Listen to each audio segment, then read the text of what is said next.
that the Chief Justice has now taken her fight to the ECOWAS court, seeking relief from her suspension and potential removal from office.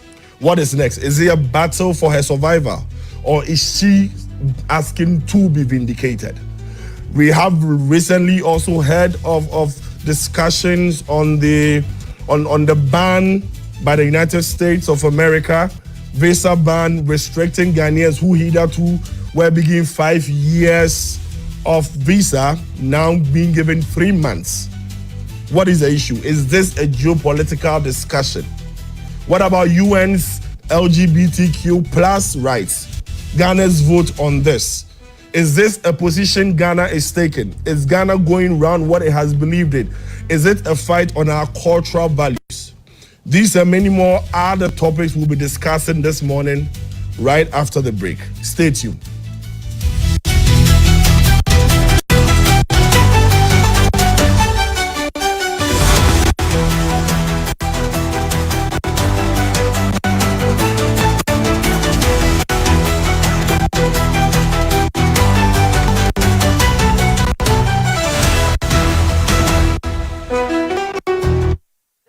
Simple. Now on this so. Daga cikin muhimman rawa na azo a gani da Hausawa suka taka a cikin wannan ƙasa shine kafa zangonnai da suka zama gimshiki na cibiyoyin kasuwanci da fatauci.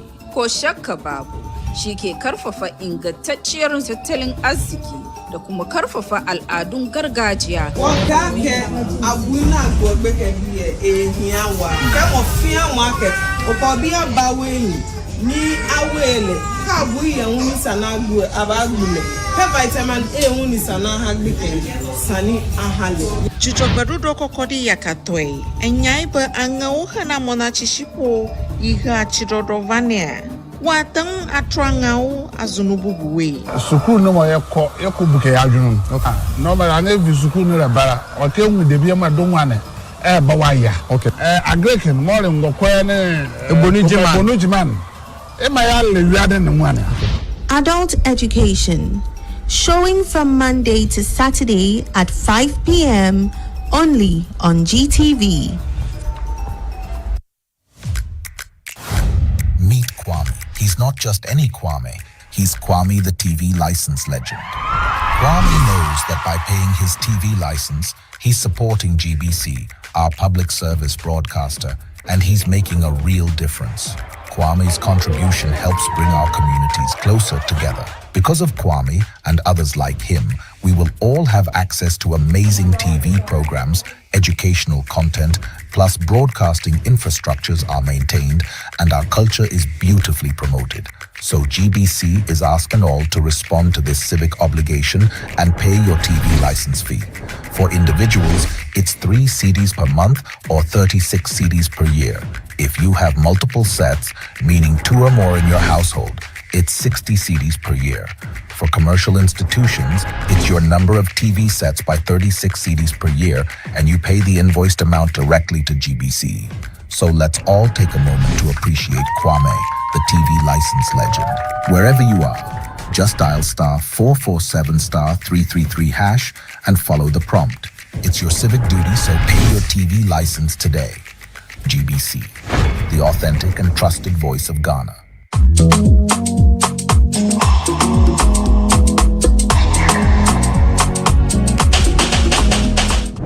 Welcome to the highly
Okay, so welcome back to the studios. We are streaming live on our social media platforms. We are on Facebook, we are on YouTube, at the Ghana Broadcasting Corporation, and also at GTV Ghana. So you can just go on Facebook, go on YouTube, and start following. Also, we are showing live on DSTV channel 278, and then also on GBC News and GTV. Now I'm back to the studio. I would introduce my guest to do justice to the topic today. I have right across me Hamza Sweeney. Hamza is a member of the National Democratic Congress, right? NDC. I'm used to saying NDC, and I'm saying it in full. I struggle. So he's a member of the National Communication Team of the NDC. Good morning. Good morning, my brother. How are you doing? Well, not bad. We thank God. Are you sure you've slept? Following what happened yesterday? I managed, but I could get barely, I think, about 3-4 hours. So I should be fine. I'm sure after this program, I can go and do proper introspection. Right. And take it all in. And know that at least, once again, the National Democratic... No, you started too early. Hold on. You started too early.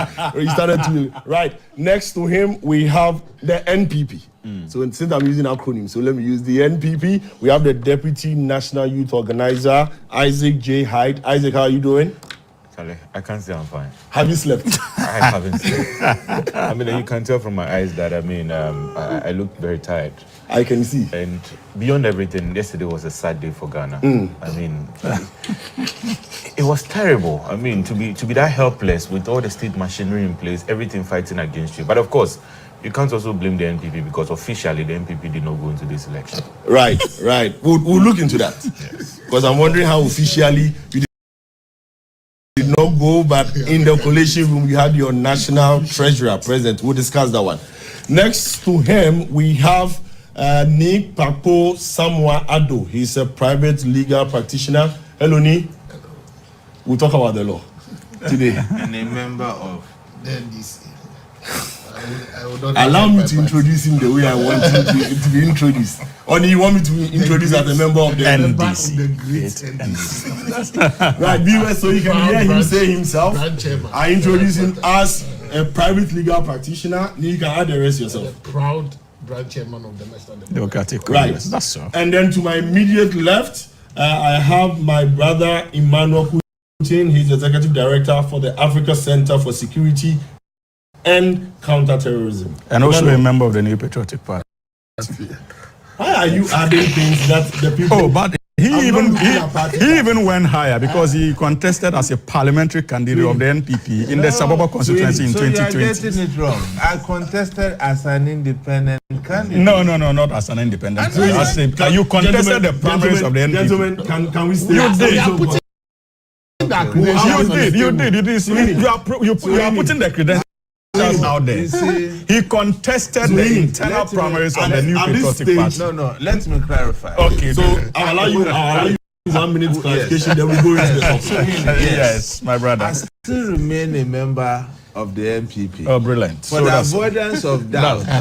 And when I went independent, I was not given a communication from the party. Saying that they ratified from the party. Oh, brilliant. So as it is, I still remain. But you know me. Brilliant. Brilliant. Ghana first. I do. Same with me, Samoa, and all of us. Right. So, gentlemen, let's come back. Okay, good. So yesterday, the 19 polling stations at Ablekuma North, being the last of the 4 constituencies declaration to be done, came to an end, and in the evening, the EC declared Honorable Irabna Obin as the new parliamentary elect, the MP elect for the Ablekuma North constituency.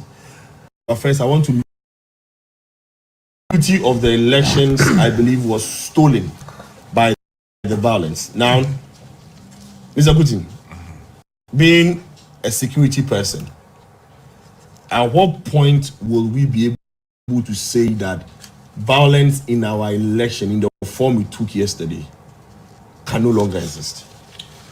Well, thank you for having me, and very good morning to my fellow panelists, and congratulations to Honorable Irabna Obin, the MP elect for Ablekuma North. Yesterday on the TV3 program, I did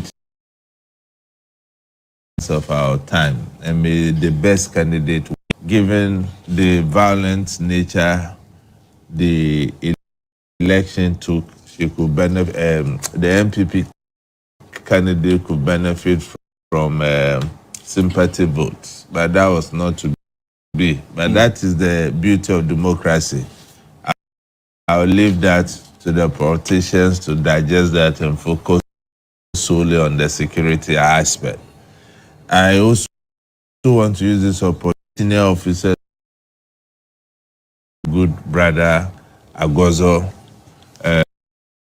In fact, I was with Agozo at IDEC when he made that famous statement that how can you tie our hands when you want us to work? And it was a harmless professional statement he made, and his prosecution, if you look at it from all intent and purpose, was politically motivated, and we thank God the court vindicated him, and at long last his promotion has come. He's now in this year. Very happy for you. Us can learn from what you stand for. And the next person I want to congratulate is my own brother Razak. For 8 years, he was also politically overlooked at the rank of ACP until the later part of it, when he was appointed as the coordinator for national security. He was swiftly promoted to a DCUP. Now he's a commissioner. I think it's right to also send congratulations to him and many others who enjoyed promotion yesterday, especially also that said that. I think that as a people, we need to rethink about the security architecture of our elections. And to me, yesterday, many of the platforms I appeared. It was very unanimous, and the blame went to the doorsteps of the police and the backstop with the IGP. So I didn't mind swears yesterday, especially when I saw the Interior Minister and the Minister of Defense at Ablekuma North, and the IGP was nowhere to be there. I personally called him out to make sure he gets there to show leadership. And unfortunately, I think about an hour or two, at least so somehow de-escalated. But I got a call later on from the police headquarters to clarify certain issues. And I think it's fair that I put them here. Maybe those set of information was not available to some of us as at the time we made those comments.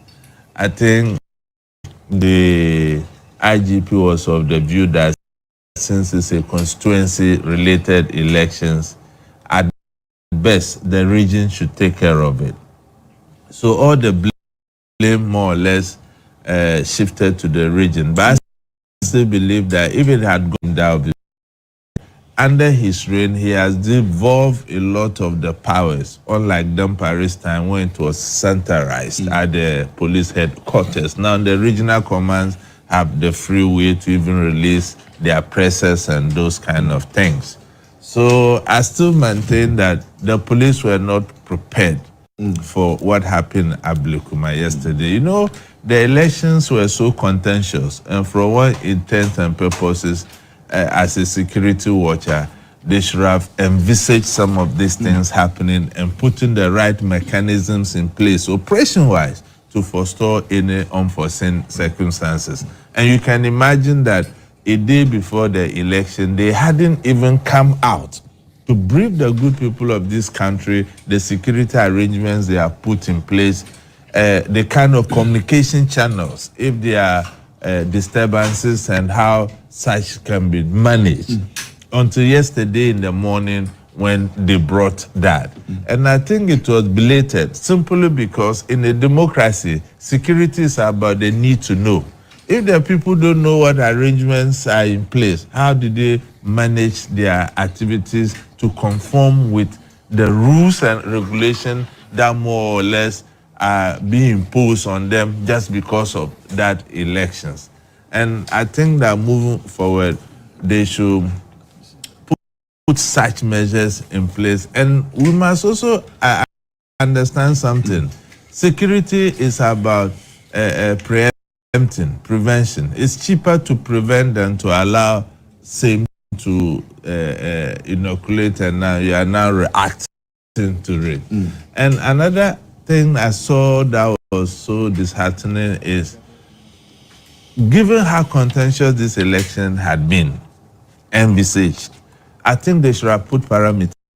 If you are not a voter, you don't come close to the ballot box. Right. If these parameters were in place, how are Yakubu in the first place, and how Kumsen in the first place wouldn't have had the opportunity to even get near to the ballot box. And so it still falls back to the place. If these parameters were there and searches were conducted, I'm sure there was no way, if it is true that indeed it's alleged, because I've not seen, and you know, in Ghana today, a whole lot of things happens. Right. When Basatele was asked about the video, he said he's not privy to. So whilst you speak, I would have my team show on the screen the press release by the Ghana police with regards to the security the police officer. I can read it, but then yes, please go on. So to me, so it was security lapses that led to some of these things. Right. So I think it's a bit too small for me. Okay, you go on whilst I try to read this. So in effect, if you look at what happened yesterday, so please hold on for a moment. Okay. So can I please have the press release again? Right. So the Ghana Police Service has. Okay, please go on. Please go on whilst we get it. I think I can read it better from the other side. Okay, so the Ghana Police Service has monitored a viral video in which one of our officers is seen assaulting a reporter. The officer concerned has been withdrawn from the ongoing election duty at Ablekuma North. And in line with internal disciplinary procedures, he has been interdicted and referred to the Police Professional Standards Bureau for investigation. We would like to assure the public that a thorough investigation will be conducted into the matter and further updates will be communicated. Now, I'll come back to you, Mr. Kutin, but let me move straight to Nii Kpakpo. Now, Nii, when we... After excuse me, I've not landed. I know. I'll come back to you. Okay. I'll come back to you. After the Ayawaso West wagon, when all that happened, there was a cry to ask for a permanent solution to election-related violence. Then there was an act, the vigilante or whatever it is, that outlawed vigilantism and asked for the disbanding of all these groups. Fast forward, it seems that was not the solution. What do you think, as a legal person, should be or can be the true solution to these seeming politically manipulated or motivated electoral violence? In just now, we still could not anticipate, like Suhini said, and it happened. What could actually be the real solution to these things? I think, good morning to your listeners and viewers everywhere. Grateful for the opportunity to be on your maiden talk show news analysis program. I think if you compare what we've had previously to what happened yesterday, there was a marked difference related security measures was handled. Number one, you didn't see the military present. That is a marked difference from what we've had under the previous administration, where we have been that elections are a civil-centered activity, and so the police must be in charge of election-related matters. The police will have imperfections. That is to be expected.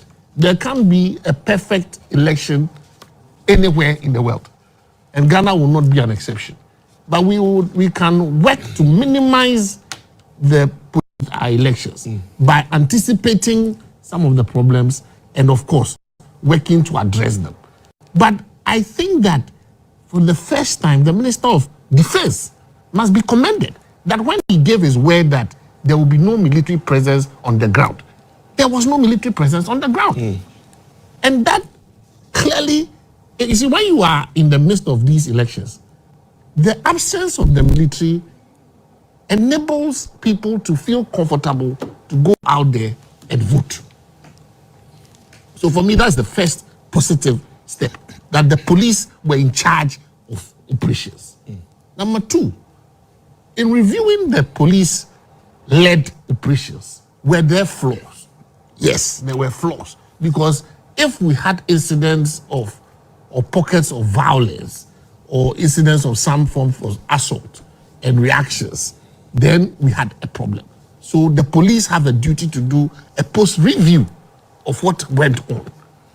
We have been used to a certain leadership style where there were a lot of press briefings before the election day, and then election day, and then even during the election and immediately after the election. Perhaps, as my brother is saying, there's a shift in terms of leadership. And so, as he's alluding to, there was a decentralized approach towards this particular election, which was to be led by the regional commander. And we've seen some flaws. What can we learn from these flaws? We have Akwetia coming. And so we must be able to learn from what has gone on. But I will always advocate that I prefer a police-led election operation to any form of military-led operations when it comes to elections. So I want to commend the current government that we have steadfastly held on to the principle that elections are civilian-led activities, and the military, unless it is a national emergency, the military must stay out. And so even with the Minister of Defense, you didn't even see him with a military escort. He was with a police escort yesterday. That is a marked difference from what we have seen in the past. And for me, that must be commended, because you see, the atmosphere you create contributes to the tensions that will result in. So for some of these incidents that happened, if we had had an enhanced police presence, for example, where maybe we increase the police presence per police station to maybe 100. That would have been a bit preventive. So as you are coming into any electoral police station, and maybe if we get to the specifics, some of the triggers, I call them the triggers, you would notice, where you have political actors moving from one police station to another. What is the protocol for that? We need to have protocols for some of these things, because you know that there are certain personalities who are, I would say, they are triggers. Immediately they step into a particular place, there is tension. You see, because once you step there, there's a rumor begins to spark that why are you moving in a convoy, for example? Because they are not coming. These are not people who are walking just alone. And look, we saw Mr. Honorable Kennedy Agyapong walking. We saw some of our own. Even our chairman was there. A lot of our people were there. When you see them walking on their own, maybe one or two people with them, you don't see these areas and pockets of tension. It is when you see people in a convoy, where you see people massing and moving in a certain direction, then because people are also monitoring. The people in the local area are watching. They are monitoring. All the political parties are monitoring. Why are you moving a certain number of people from point A to point B? You understand? So we all need to work with the police so that at the end of the day, but I still insist that the police must remain at the center of security activities when it comes to elections. And the way the current police administration has started, they must be commended. They are not perfect. They will make,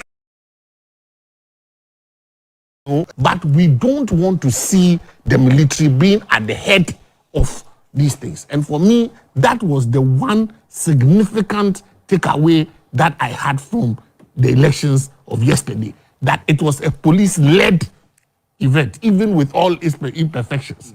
I see Isaac is smiling. Isaac, from the beginning when he started speaking, I kept seeing you nodding and shaking. As to some points you agree, some points you disagree. Yes. The NPP, your general secretary, right, said you are not contesting. The aspirant, a day before the election, was seen campaigning. Your flag bearer for the 2024 December elections, there was some social media news that he had donated an amount of money to her. Honorable Brian donated some amount of money to her. We saw it on social media. We saw Honorable Kennedy on grounds. At the Collation Center, we saw your national treasurer in the room. Is it a sign of the top not having effect on the ground? Because if a general secretary says we are not contesting, we saw the last by-elections when the general secretary of NDC said we are not contesting. We saw it. They did not contest. What happened?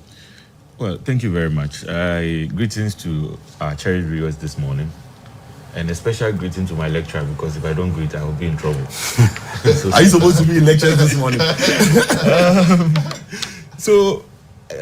First of all, I just want to state that I'm very disappointed and sad as a Ghanaian, because I'm a Ghanaian first before a political party operative. What we witnessed yesterday, must be condemned by both parties and every well-meaning Ghanaian. It is sad watching young people stepping out there to just do their work. And first of all, I talk about the media. You saw how a police officer attacked the GH1 representative on the ground at the Methodist Church.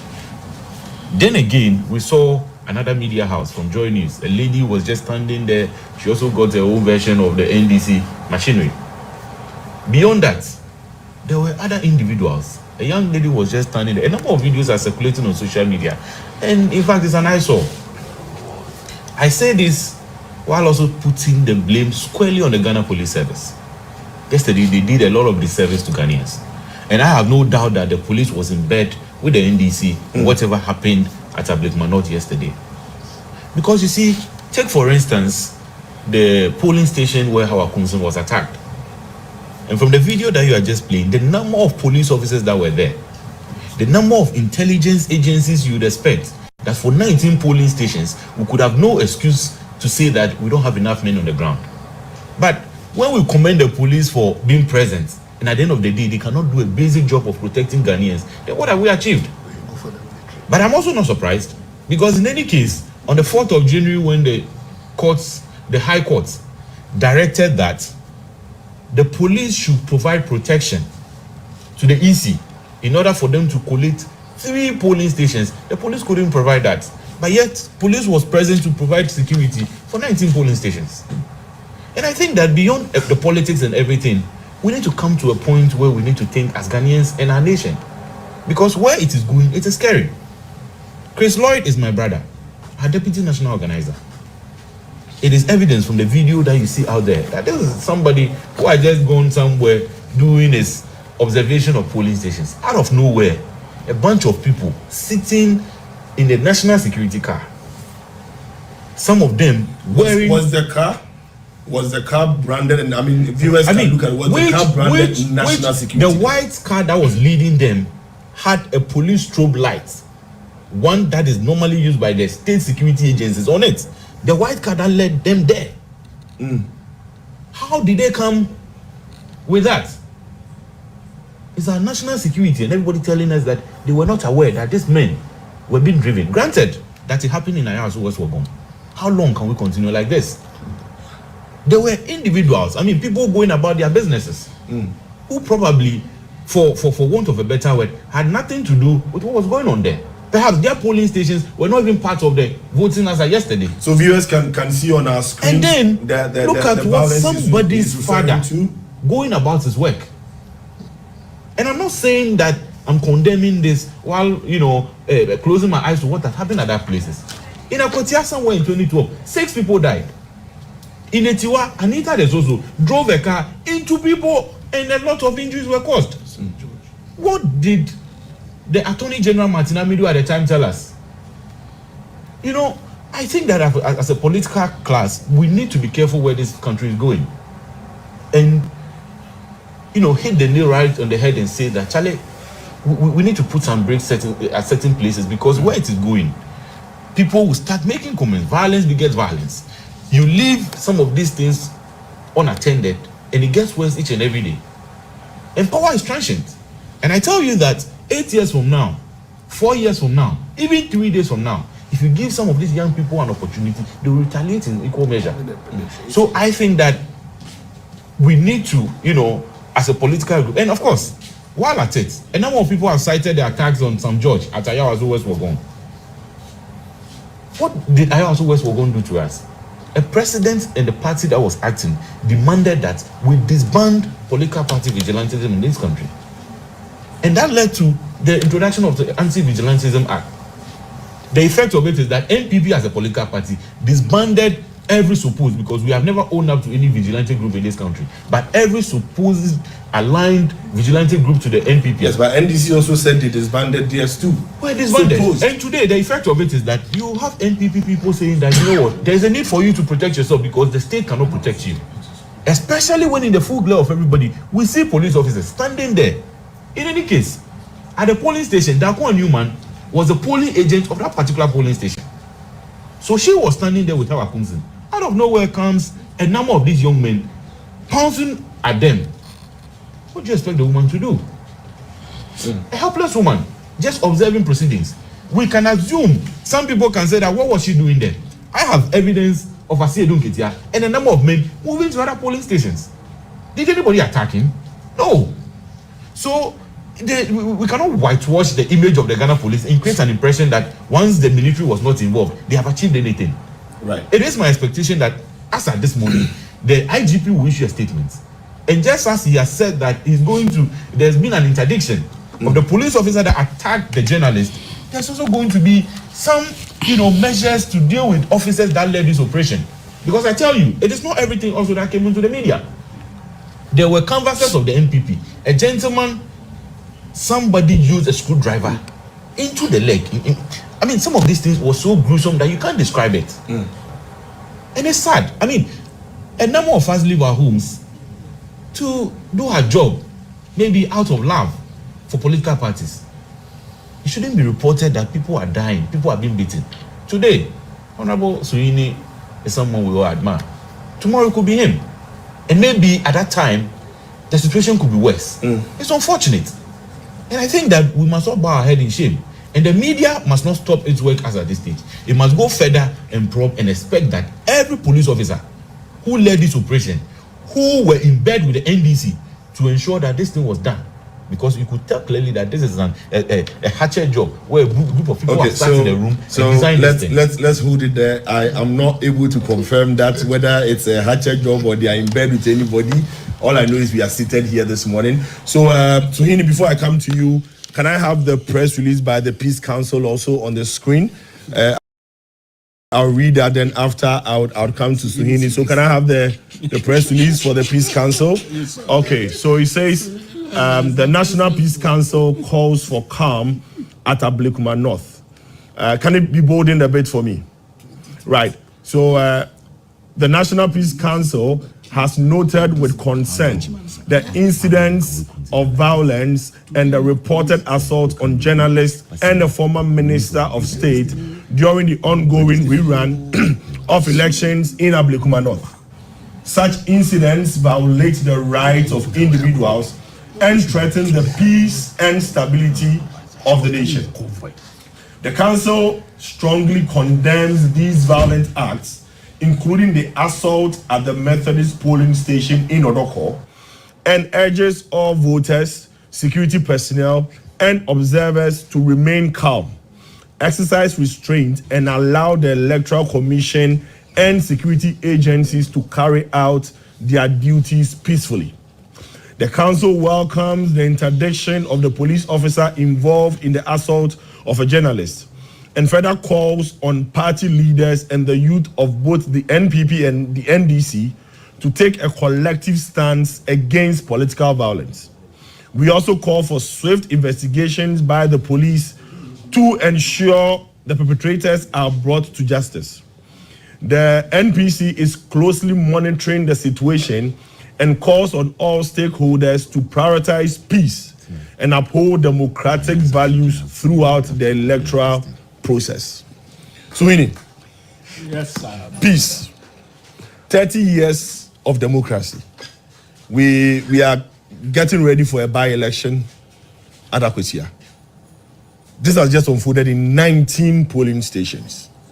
Like was said by the NPP. It might ginger some other people to think that now we also need to protect ourselves. What does this say about violence for our future elections, by-elections, 2028 elections? You see, good morning to you, of course, to my colleague panelists. I'm a senior comrade on the show, and our cherished viewers out there. First of all, it is important for us to put the discussion in context. I say so because I think that violence in any form, and we have been on this democratic journey since 1992. There are pitfalls. We are perfecting it as we move on.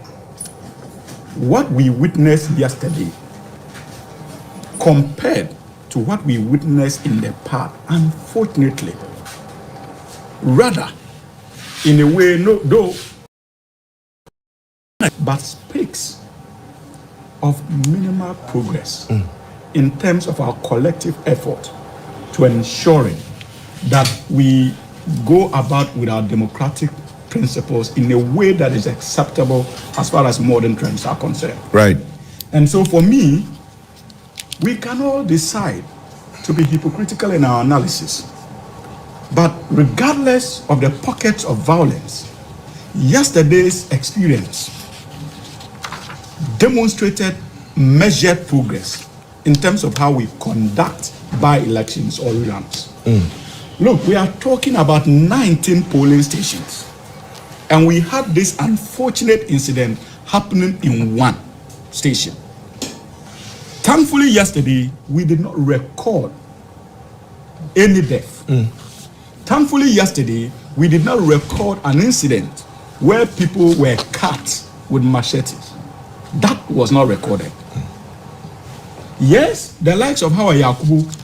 But we are not in any way suggesting that stamping on somebody is better than using machete. That's not what we are suggesting anyway. Just to clarify. The Please most go on. important point I am making is that no life was lost yesterday.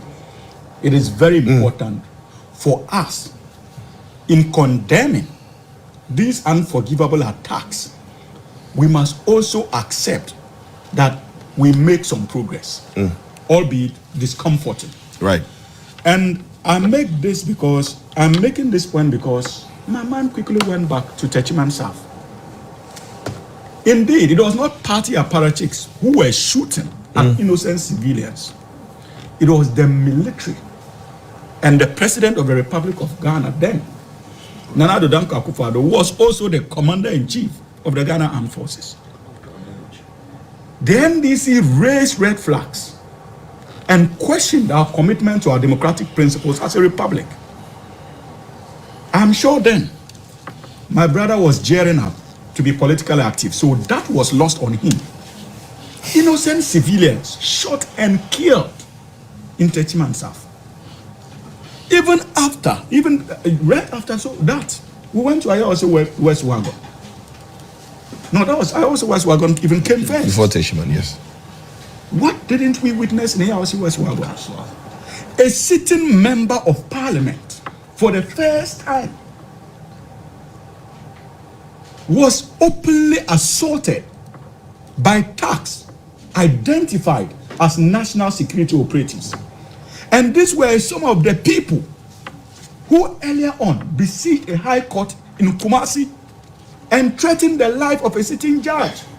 Court officials were beaten mercilessly because of the kind of thuggery the NPP introduced into our body politics. As far as our democracy, our electoral processes were concerned, people were forcibly taken out of cells because Nana Addo Dankwa Akufo-Addo was president, ably supported by Dr. Mahamudu Bawumia as vice president, and they were in power. We raised those red flags and told them that this precedent could be dangerous for the survival of our democracy if care is not taken. They did not listen. When the short commission went into the Ayahuasca West Wagon by-election challenges and made recommendations to His Excellency the President, we expected certain punitive measures to have been carried out by Nana Addo Dankwa Akufo-Addo. The NPP decided not to act in a way they should have in relation to that particular commission's report. Who was penalized? Was the disbanding not enough? No, and I'll tell you, even after the disbanding, please, my brother, I listen to you, albeit, so I think that it is important for you to give us that respect on the show. Even after the disbanding, just the last ended election, 7th December, tax of Hawa Kumsin shot 3 different people on the 7th of December. Some were in the NDC's parliamentary candidate's house, preparing to go and monitor the elections. They were shot there. 1 person died instantly. Prior to that, our constituency secretary in the Awitu Senya constituency was brutally assaulted by thugs of the same Hawa Kumsin. That eventually led to his unfortunate demise. This was the kind of democracy we're exposed to. We all witnessed. Please. No, I understand. I'll let you continue, but I have a personal problem with what politicians do. At the time this happened, let's say NDC was not in government. We know of assault that has resulted in death. Now NDC is in government. And we are saying that these people are walking free, still in this country, knowing very well that they had assaulted people and they have died. And you see, I can assure you that is the reason why even the likes of the Honorable Sam George had cause to remind the Ghana Police Service yesterday that there's the need for them to still look into his investigations, because we cannot take these things for granted. And you see, this is not a government that is going to sleep on these unfortunate acts. Remember, in less than 1 month in office, His Excellency President Mahama got his secretary, executive secretary, to write officially to the police service to investigate this electoral violence that were associated with our elections, even before he became president. And so we are still awaiting the outcome of the investigations as far as the CID unit is concerned. So this is not a government that would allow these things to go unpunished. And same with what happened yesterday. I am told that the security agencies have commenced their investigations already. Right. And anyone found culpable would be taken to the acceptable norms when it comes to our criminal procedure in this country. So this is not a government that is willing to shield people. But all what I can assure you is that we must be very careful in the kind of selective analysis we engage in. And we must not unnecessarily beat ourselves and pretend not to see the progress associated with what happened yesterday, regardless of the pockets of violence that we encountered. Because we are talking about two individuals, with the exception of the journalists who were unfortunately assaulted. We are talking about the NPP's deputy national organizer. And are you saying theirs was fortunate? Two journalists. Yeah, that's what I'm saying. I said with the exception of the journalists. We are talking about two. Because two journalists, I'm told, were assaulted. One by a police officer. There were many incidences. The media. My brother, let me. Can I? Okay, so let's allow him. Let's allow him. I'll come back to you, Mr. Kutin. Unfortunately, unless of course you want to share the podium. My brother. No worries. So you please. Yes, but you see, these are the facts. So there's progress, but as a Democrat, any form of violence, whether small or big, is condemnable. That has always been the spirit of the National Democratic Congress. Today, the NPP is complaining about efficiency in the Ghana Police Service. Are you kidding me? When they were engaged in all kinds of unwholesome recruitments into the Ghana Police Service, into the Ghana Army, pushing through people who were known thugs of the New Patriotic Party, and we cautioned against the politicization of these security agencies. What did they tell us? So if after 8 years you subjected reputable state institutions mandated with the responsibility of ensuring our security to politicization, the appetite to just get political apparatchiks in there, how do you expect to get efficiency from such organizations? Right. We are talking about the failure of the Ghana Police Service to provide security for you to do recounting on the 4th of January. On the 4th of January was President Mahama sworn in as the President of the Republic of Ghana. On the 4th of January 2025, His Excellency Nana Addo Dankwa Akufo-Addo was still the President of the Republic of Ghana. That's correct. Dr. Mahmoud Palmer was still his Vice President. Chairman of the Police Council. Dominic Nitiwul was still the Defense Minister of the Republic of Ghana. So if you failed to comply with that so-called court order, don't put the blame on the doorstep of the National Democratic Congress and the new government. It was your failure. And let us accept that some of these decisions must be, in reaching such conclusions, you must at least do some self-introspection. And we must resist the attempt to force the narrative down our throats that indeed what happened yesterday was carried out by national security operatives. It's not true. Kennedy Ajapong was there. His vehicle had a blue light. Many other NPP functionaries had vehicles with blue lights. His convoy, there was a blue light in the convoy. You see, the strobe lights. Please. No, you go. So you can note what you want to say. He knows as a matter of fact that blue lights is not used exclusively by national security operatives. Absolutely not. Politicians use it on daily basis. Even his own sitting members of parliament, they use it. It is in your cars now. Today you go to what's the name? Kasua, you can get it fixed for about 5,000-6,000 Ghana cedis in your vehicle. So why do you want to deceive? Right. After deceiving the good people of this country for 8 years, you still think that the only way to get their sympathies is to engage in this needless propaganda when we are talking about the lives of innocent civilians, when we are talking about the future of our democracy. These were the very reasons why we cautioned your conduct. Because no matter how well we mean as a political party, especially those of us who are educated, and senior would agree, we also have teaming supporters on the ground who equally hold certain views when it comes to how we should deal with the New Patriotic Party because of your actions in government. And so we appreciate the responsibility to be able to manage the expectations of our support base. You failed to do so. In the past, your flag bearer, Nana Addo Dankwa Akufo-Addo, even had the effrontery to look the entire nation straight in the eyes and told us that they had shown us small in a tour. Right.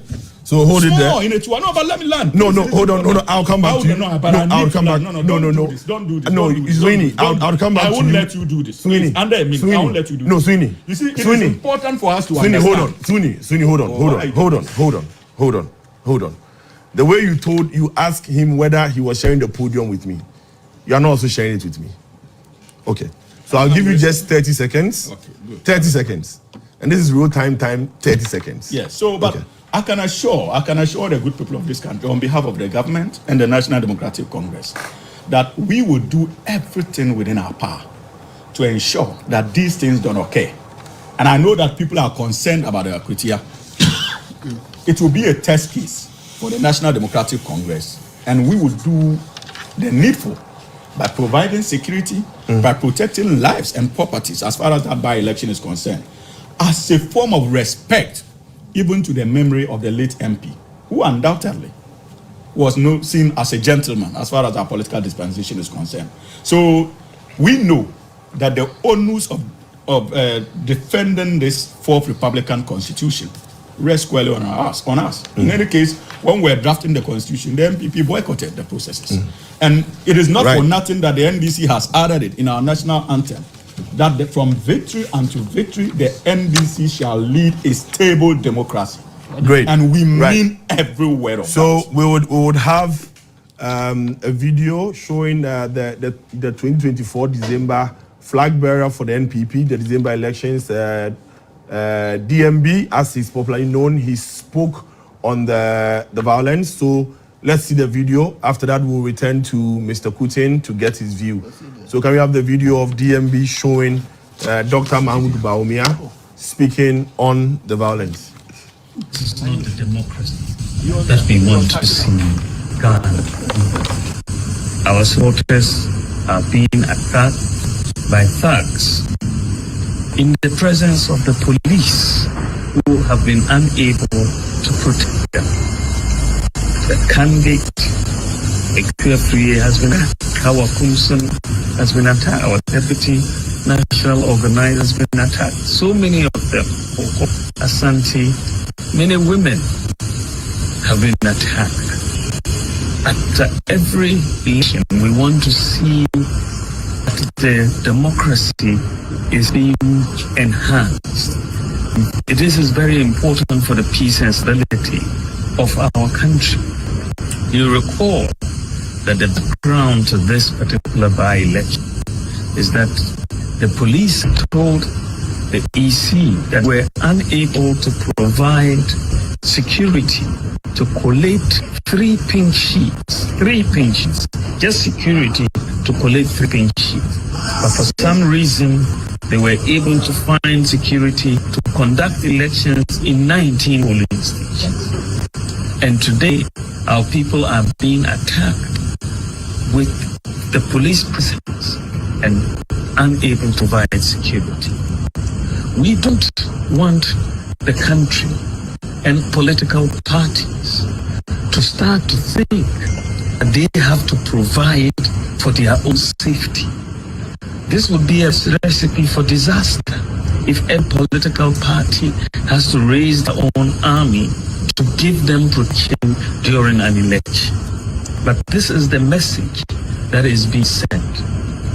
What we have to be clear about is that the people who have perpetrated these acts have been caught on video.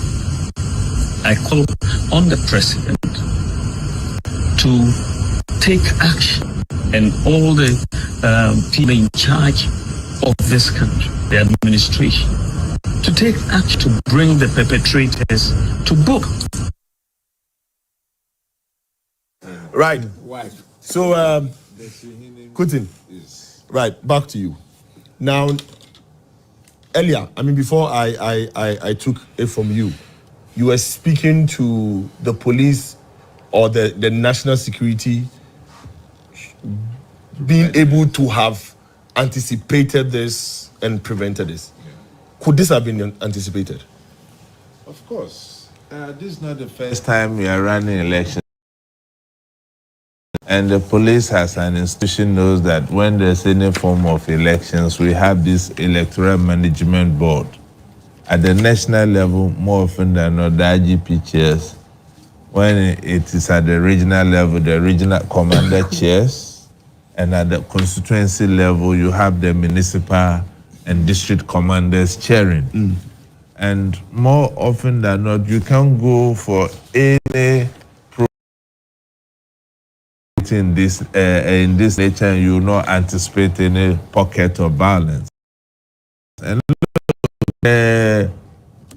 people who don't reside in Ablekuma North, who came to support their parties, were more than even the 6,000 voters at Ablekuma. Can you imagine? I saw somebody from my own constituency, Saboba, in Ablekuma North, just because of this. So that should tell you the high stakes in the elections. So to me, I think that as a nation, we have to depoliticize our security institutions. Right. And if we really want to safeguard the sanctity of our democracy, then this is the way to go. I feel so scandalized. More or less, this morning, looking at the communication from both the NPP and the NDC, I don't believe in politics of equalization, because it is true that in these very elections, the president had given his word that he was not going to use the military. The police under the constitution are mandated for this kind of activities, and that is it. But outside the involvement of the military, was it any different from previous elections we have had? And secondly, my good brother Nee mentioned about numbers, that if there were more policemen at the police station, some of these things could have been, My take on this is that insecurity sometimes is not about the numbers. It's about strategy and effectiveness of the operations you have.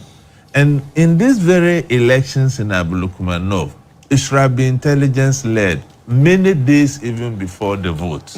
You get people embedded in both camps. They don't know who they are. Then they can pick this information seamlessly and relay same to the operational team, and they can nip those things in the bud even before it inoculates. So now, we have this on our hands. The populace release a presser interdicting one of their own. To me, it's just cosmetic, or it's just for the optics of it, because we've been in this country, police personnel have been interdicted and nothing has happened to them. And I am... Is it that we don't follow up to find out what has happened to them? Because it would not be fair to just say nothing has happened to them when we don't know for a fact. You see, to me, because they devolved the operations to the region, my intel is that they directed divisional commanders to be on the ground to assist. And this goes to the core of the training of our police personnel. So you understand? If you are a divisional commander, the direct contact with the people, you should have been somewhere using your communication gadgets to give instructions. Right. He wouldn't have found himself in this trouble. And the police have given him out. I don't know the kind of investigations they have done, and they felt that he should be interdicted. And to me, they have thrown him under the gutter already. I mean, I think the video had enough investigation. Okay. Let's ask ourselves, what brought us to where we were yesterday? Is it not the burning of the ballot boxes and the EC inability to get the full complement of the pink sheets to declare the results? Are there no videos? So are there no videos showing people who burn the ballot boxes? Are the police saying that they are not able to identify those people? So we can choose and pick. I believe in equity. And you see what happened yesterday. It doesn't matter what Howard Koomson have done in the past. You understand? That is why the good people of this country have voted out the MPP because of their excesses, so-called, is that not it? And have given you an overwhelming majority. So if you come and you are repeating the same things that happened under the previous government, then what was really the need for the change of power? And you see, look, a woman so-called, a woman was kicked in the ground, and it is on social media. Do you know the international damage it will bring on our democracy just in the elections of that nature? And you see, you said it's condemnable, but when you try to equalize it with other things that are happening in the past. I don't think nobody on this panel has rationalized. Hamza, I don't think. No. You see, Hamza. When you were talking, you said so many things you could have interjected, but I kept quiet. You even said the same thing to the gentleman here. So you see, Mr. Putin, so hold on for me. Okay, so let me clarify. Let me clarify. Yes. No, I'm not saying they endorse. No. Look, listen. I was on a lot of platforms yesterday. I listened to a lot of other NDC communicators. Let's speak to what is happening on this platform. No, look, we are speaking to an issue that happened yesterday. Yes, but I am doing a complete analysis of what happened. You can't respond to something and I'm not alluding indirectly to what you and Paco said. No. But you should also be fair to the point that we have all condemned what has happened. Across the desk, there's not a single person. I mean, Hamza has condemned it. But we said that every one of us has condemned it. I assure you that the investigative bodies are at work. Yes. So just continue, but then just know that across the table, each person has indicated that what happened is not right. Yes. So, thank you. Point well noted. Bye. I see that it has disorganized your thoughts. No, not at all. Not at all. You see, no, not at all. How can this disorganize matter? No, I just wanted to let the process wrap it up so I go to Nipapo for his view on this. You see, when it comes to me, you give me less time. No, that would not be fair. First time, that would not be fair. It's fair because for the past 7 minutes. No. Was 8:19. They entered 3 minutes of my time. No. They took 3 minutes of my time. So now you have the time. You see, I'm here as a security analyst. Okay. And not on behalf of any political party. Yes, so I don't communicate for MPP. So don't see my political lineage to say that no. This is the same time you are using. I take serious exception to that. You have the time. Please go on. No, not the fact. I don't communicate for. I'm here as on my. You have 2 minutes. You've used one to across with Hamza. You see, so you have one more left. Please go on. Please you have to protect me for the political. You are not allowing me to protect you. You keep looking at them. Look at me and speak. So you see, yesterday other things happened, and it has to do with the political vigilante laws. We went at great length to campaign. I was one of the voices for this bill to be passed. Now the bill is passed. Now this political vigilante groups has masqueraded into other forms. We have the Green Army and the Blue Army. And the sad thing is that they are claiming that they are the youth wing of the two political parties. If you go to the secondary schools and the universities and you see the activities of these two armies so-called, the green and the blue, it's not healthy. You mean these armies are in our tertiary and our secondary schools? In our secondary schools, I'm telling you. You see, he's a security expert. You see, he's a security expert. What he's speaking. You see, you have the Green Army, the MPP have the Blue Army. I'm not condemning one. I'm condemning the two. I'm looking at the nationalistic view of it and how we can safeguard some of these groups masquerading into something else we cannot. Yesterday, at Ablekuma, didn't you see young men on motorbikes being led by youth groups of the political, the two political parties? How do you call them? Political youth activism been an illegal activity. No, this is not about political youth activism. Get me right. I'm saying that they are masquerading more or less into another form of political vigilante groups. And you see arms. Okay. Haven't you heard yesterday some of them were even holding bows and arrows? Oh, both and arrows. I'm telling you. Look, look. Don't let us joke over distance. I'm coming. Look, these are serious national security matters. For the avoidance of that, I'm talking about both political parties and not one. So let's look at it from these angles and remove the nuances of politics away from it. Because yesterday, the young men that Basatele led and the other groups that were led by MPP, it was a response of one coming and the other people also organized. You listened to them or you didn't listen to them? I listened to them. Do you have control over those groups? If violence were to occur, and these people, I'm telling you, I don't know why. Please finish. No, listen, Paco, you are. Finish. You finish. Finish.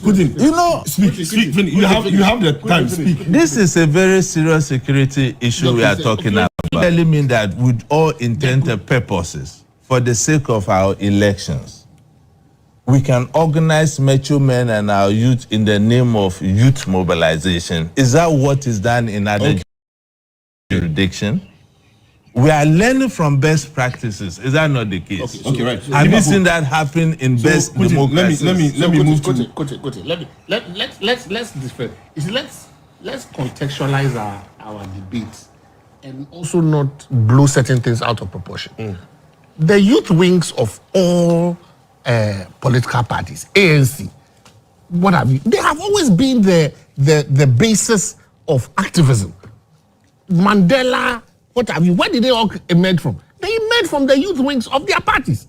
That has been the bedrock of activism. Kwame Nkrumah and co. Where did they all?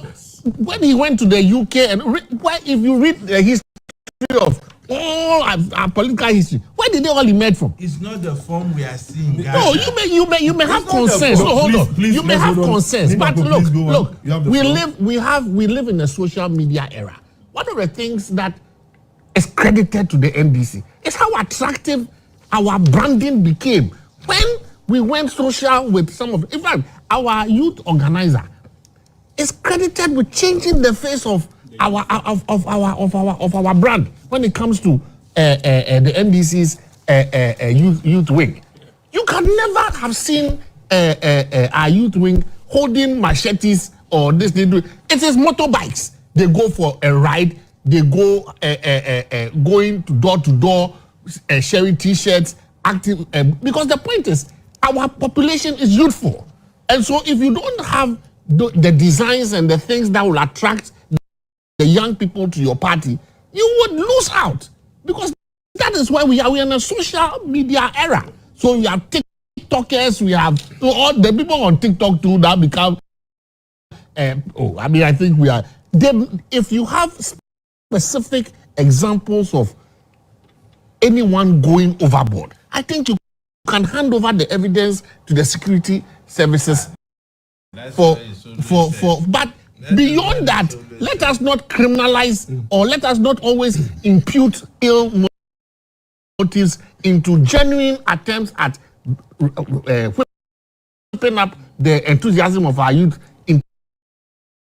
I'm done with. We're directing a particular question. My question to you is: on with what happened yesterday? Yes. Does this further deepen our image, or does it better the image of the EC now?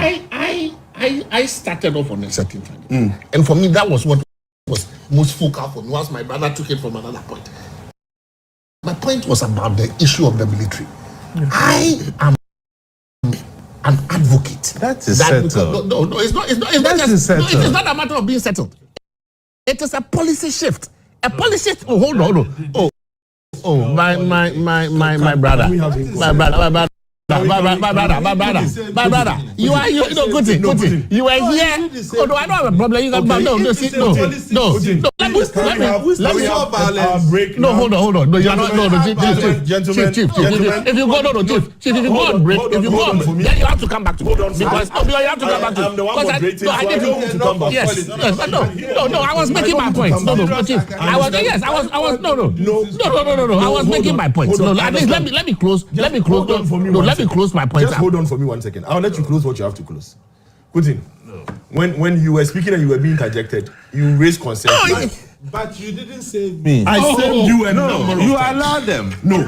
So the effect happened. Putin, the listening public will be the best judges. You see, this is an academic exercise we are doing here. Yes. It's not about politics. No, it's not about politics. So if there's a change in policy shift, yes, it's settled.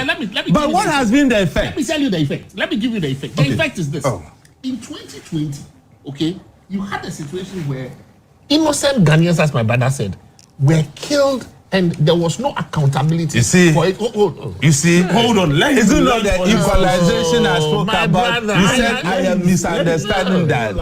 Innocent people, how? Look, the president just a week ago called on the Inspector General of Police to investigate those things. Is it not the same thing on our hands? Please, let's leave the politics and credit our listeners. People are listening to us. So if you are saying, look, you can say one thing and do another. I raised this issue. We said everybody condemned that. Are you not referring to something that happened in the past? No, I'm saying we are not kids. Listen, let me do my own. And I'm reiterating my please hold on. So put it properly. I would let you speak. Why you learn to No. Tell me how to do my point. If you say you condemn what happened yesterday on one bread, and in another bread you are equalizing what happened. I don't think anybody is doing equalization. I'm saying that. Please give me a second. Putin, I would need you to understand that this session is being moderated by somebody. If you refuse to listen to me when I'm prompting you, then when you are speaking and they interject also, you would not expect me to come in. Like you said, this is an early morning. People are paying attention. Viewers need to listen and make their informed decision. The interjection and the massacre of discussions would not help it. Please, let's be organized. We've been very organized from 7 o'clock. Let's respect that and continue. Okay. Can we have that? Gentlemen across the table, can we all have that? Oh, sure. Thank you. Nipapo, please, over to you. And I reiterate my point earlier that for me, the most significant, and it's just one point, the most significant electoral policy shift between the NPP government and the NDC government has been the fact that this government has decided that the military has no place in the conduct of elections, and it must be a police-led and a police-driven agenda. And for me, seeing the Minister of Defense on the ground, I think you've made this point. I had a specific question. I think you are not answering my question. My question was, with what happened yesterday, has the credibility of the EC further been damaged, or it has now you talking about EC? Okay, I thought we were dealing with the EC. So let's see on that one. Okay, with the EC, my point on the EC is that the EC has a lot of soul searching to do. There's a fundamental problem with the interpretation of the law by the EC. You understand? And I am involved in a case currently ongoing, an electoral election petition, where, and others are also, other cases have also gone. A lot of the problems have arisen to do with how they are interpreting their powers to collate. You see, this issue about there's a problem at a particular collation center, and because of that, we can shift the collation to this place and conduct the collation in a manner that suits us without reference to the law. It is the bedrock of all the problems we are having. Immediately the EC believes or thinks that there is a problem in respect of a collation exercise, then it begins to interpret the law. Let me run the election in 3 police stations. there's the so you saw what happened in Kwabenya, where at some point they wanted to run the election in a particular number of polling stations. Then they went back and changed again and said they were going to now, based on some consensus. The law must be clear. If there is a break, elections start from the voting exercise, then there's a close of poll, there's the recording of the pin sheets. Let us be clear. If there are infractions in terms of the record of the pin sheets, what is the election consequence? You understand? Should we rerun the election on so that the CI, I urge Parliament to look and take out the discretion that it seems the EC believes it is vested with. It is the cause and the bane of a lot of the problems we are having. Because the exercise is broken largely into like 3 groups. The election itself, we normally don't have too many problems with the conduct of the election. It is when we collate and there are discrepancies with the collation, then people have original pin sheets, some have scanned pin sheets, that becomes a problem. Right. Then there is the issue of venue for collation at the constituency. That can also become another hotspot altogether. Part of some of the serious electoral problems we've had is how, where, and who is actually doing the collation at the constituency level. There are problems at some constituencies. You know that for about 2 elections now, Techiman alone now has become a no-go area when it comes to the proper collation of election results. Right. And for the NDC, for example, we are highly aggrieved by some of the collations that went on. Because we sincerely believe that if those collations had gone on properly, Greater Accra like this, we should have, the MPP would have probably had only 1 seat. Okay. You understand? So on that for that purpose, I want to, and I urge people to test. Unfortunately, a lot of the NDC cases we had, 30 seconds more. 30 seconds, the case we had ended up technically out because of technicality. So we were not able to test the law, the substance of the law on what the position of the courts will be when it comes to improper collation, whether at the venue. So we all agree that this secondary school is the collation point, and for some reason the collation couldn't take place there. What is the legal remedy available to the parties? Can the EC alone get up and say that it is collating the results in somebody's bedroom? And because some of the problems is that when the collation is done, then the results are declared. Then somebody is declared the winner. Somebody now becomes the MP, and then the aggrieved party now has to go to court to now reverse what has happened. Right. We need to take a second look at the law. So I'll go to my politicians. I'll give you 2 minutes each. I'll start with Isaac. Isaac, yeah, you've held that seat since Honorable Kwamina Battles. Right. And just yesterday, I think about 209 votes difference, if I'm correct, you lost that seat. Now it's reduced your number of seats in Greater Accra. The more. Is MPP losing, or is this an indication that Greater Accra is a strong hold of the NDC? Is this a mark of what to expect in 2028? Well, thank you for the question, but please 2 minutes. Before I come there, I need to respond to a few. You can use your 2 minutes to respond. But we'll go there. Don't worry. But first of all, I want to call out the Ghana police once more. And I'm putting these car numbers out there because I insist that the tags that attacked my colleague Chris Lloyd were sanctioned by the National Security. Hold on. Okay. No, wait. No, hold on. Wait. Hold on. No, hold on. You hold on. Let me. You need to hold on for I have names. I don't have a problem. I am responsible for everything I say. No, I am also responsible for the security of somebody. There's a gentleman. You might put a number plate out there. Somebody would go and react. Number plate. No, it's in full glare. You have played that video, and that number plate was there. Hold on. Give us the number plate. I'll get my producer to check. If it is indeed the case, then I can let you publicize it. I don't have a problem. For you to say it on air right now, and somebody would see somebody in that car and go and victimize. I have said. If he has evidence, he should write to the Ghana Police Service. I have said. The CID need to investigate. So Honorable Suhini was trying to downplay the fact that certain strobe lights, and I say strobe lights, there are different types of strobe lights being used across the country. Of course, all of them are illegal. But however, the one that you put on top of the car are limited to certain security agencies in this country. There's a gentleman by name Tijani who works at the passport office. As a matter of fact, next week he's supposed to start work at National Security. He's part of the current cohort of recruits. who was the leader of the people who was punching my colleague.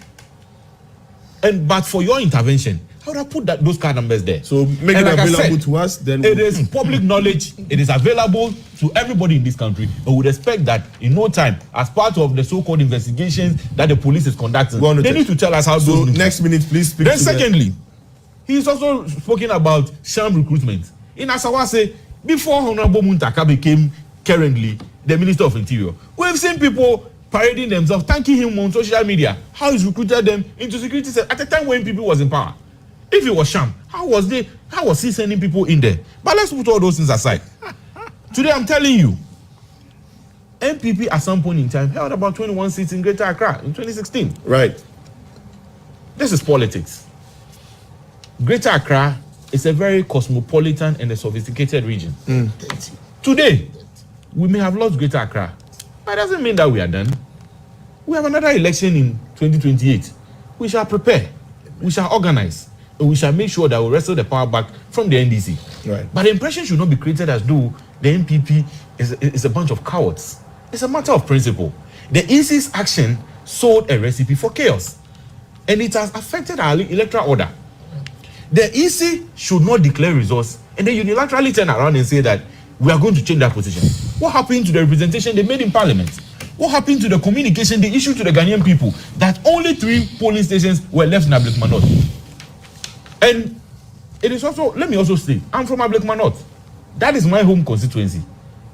All these things could have been avoided if the Ghana Police Service has stood their ground and ensured that they have provided security for the 3 polling stations.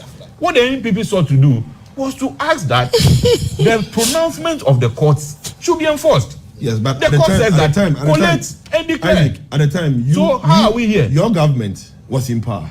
At the time, be that as it may, the vice president, was the flag bearer. Be that as it may, my brother. I think that your question is made. I'm saying that. So how be that come as it may, the police were the pronouncement, not able to give security? The pronouncement of the court came on the 4th of January. Yes, but 3 days to the transfer of power. Whichever way, be that as it may, government is a continuous process. You have taken over. What stops you from doing the needful?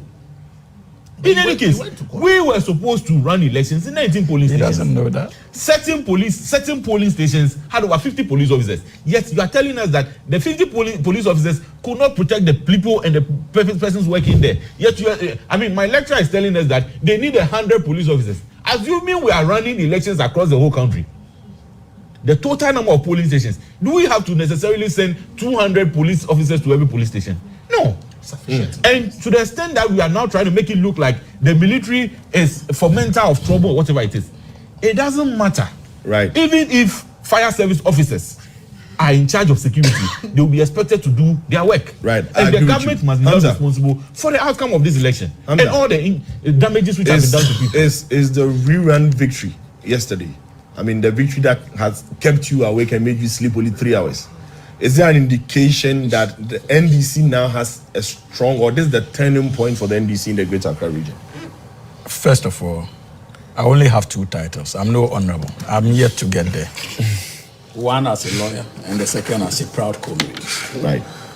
You see, my brother, before I respond directly to your question, you have 2 minutes. Yes. So once you use some to do a rebuttal, I actually spoke for 1 minute. You actually did more than you did more than 2 minutes. So you started somewhere 2 minutes past. But you did about 5 minutes. No, I'm the one keeping the time. I didn't do 5. I'm keeping the time. I'm keeping the time. You see, I pity the New Patriotic Party and those who speak for the party at this stage.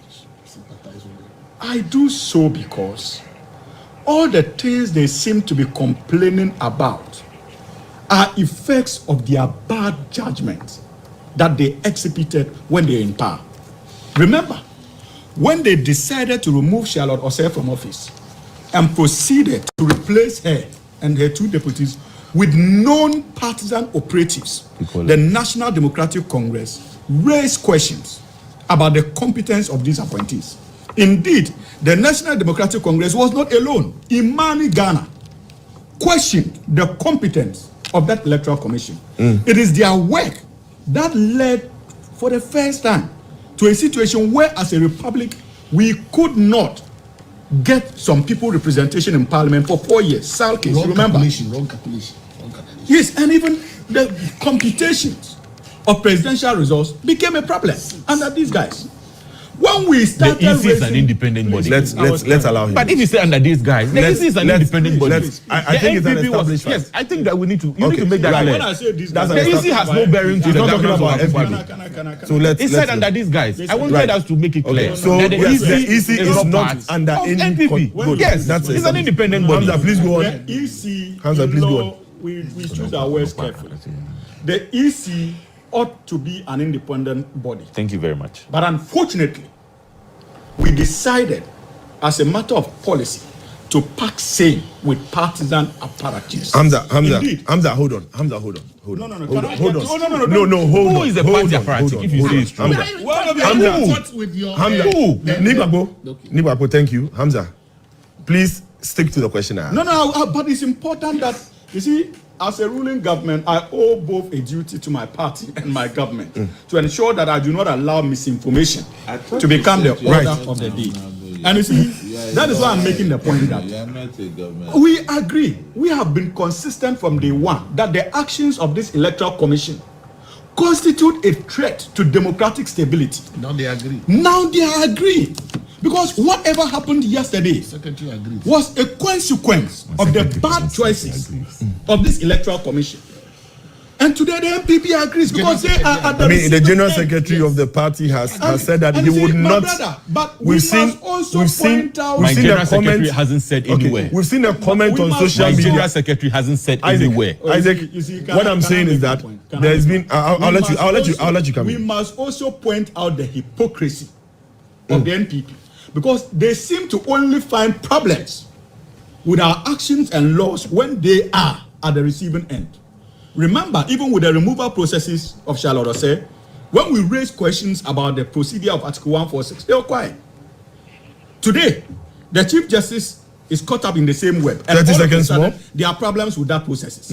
But today, they agree with us, and I'm happy. 10 seconds, please speak to your victory. 30 seconds, speak to your victory. Needs to be reset as far as the collective agenda of resetting the Hamza, 30 seconds, your victory. I am glad that the MPP is suddenly coming to that. Hamza, 20 seconds, your victory. And finally, on the victory. 20 seconds. My brother, you see, for us as a political party, we took the last 8 years under the leadership of His Excellency President John Dramani Mahama to build one of the most attractive political brands in modern history. And what happened yesterday was another manifestation of how far the National Democratic Congress has come. And we are not going to let our guns down. We know that the surest way to victory is fulfilling the promises we made to the good people of this country. And we are committed to that. Right. Adding even things that they don't expect. Okay. And so what is happening is just the tip of the iceberg. I can assure you that the NDC is more prepared now than ever. Right. And any election that we are going into, we would make sure, like we have always done, to put the collective interest of the Ghanaian people right. So we'll be taking a break. That is the only way we can. We'll be taking a break. But before we take a break, we would look at how Parliament now looks like. But first, let's look at the results from the elections yesterday. Let's look at the results. So this, as you see on your screen, is the certified result or the final result as was declared by the EC. Nanekwa Ewusu Free had 33,881 votes. 33,881 votes. And Irabna Obin, who is the MP elect for the Ablekuma North constituency, 34,090 votes. Gentlemen, your microphones are still on. For Irabna, she had 34,090 votes. So Irabna Obin, Honorable, is the Member of Parliament elect for the Ablekuma North constituency. Now with this is how the representation now looks. MPP 87, MPP 87, NDC 184, NDC 184. We have 4 independent, and then now 1 vacant, which is the Akwetia seat, which we are yet to see where it would go. So NDC has 184 seats in parliament now. MPP has 87, 4 independent, and 1 vacant seat. We'll be right back after the break.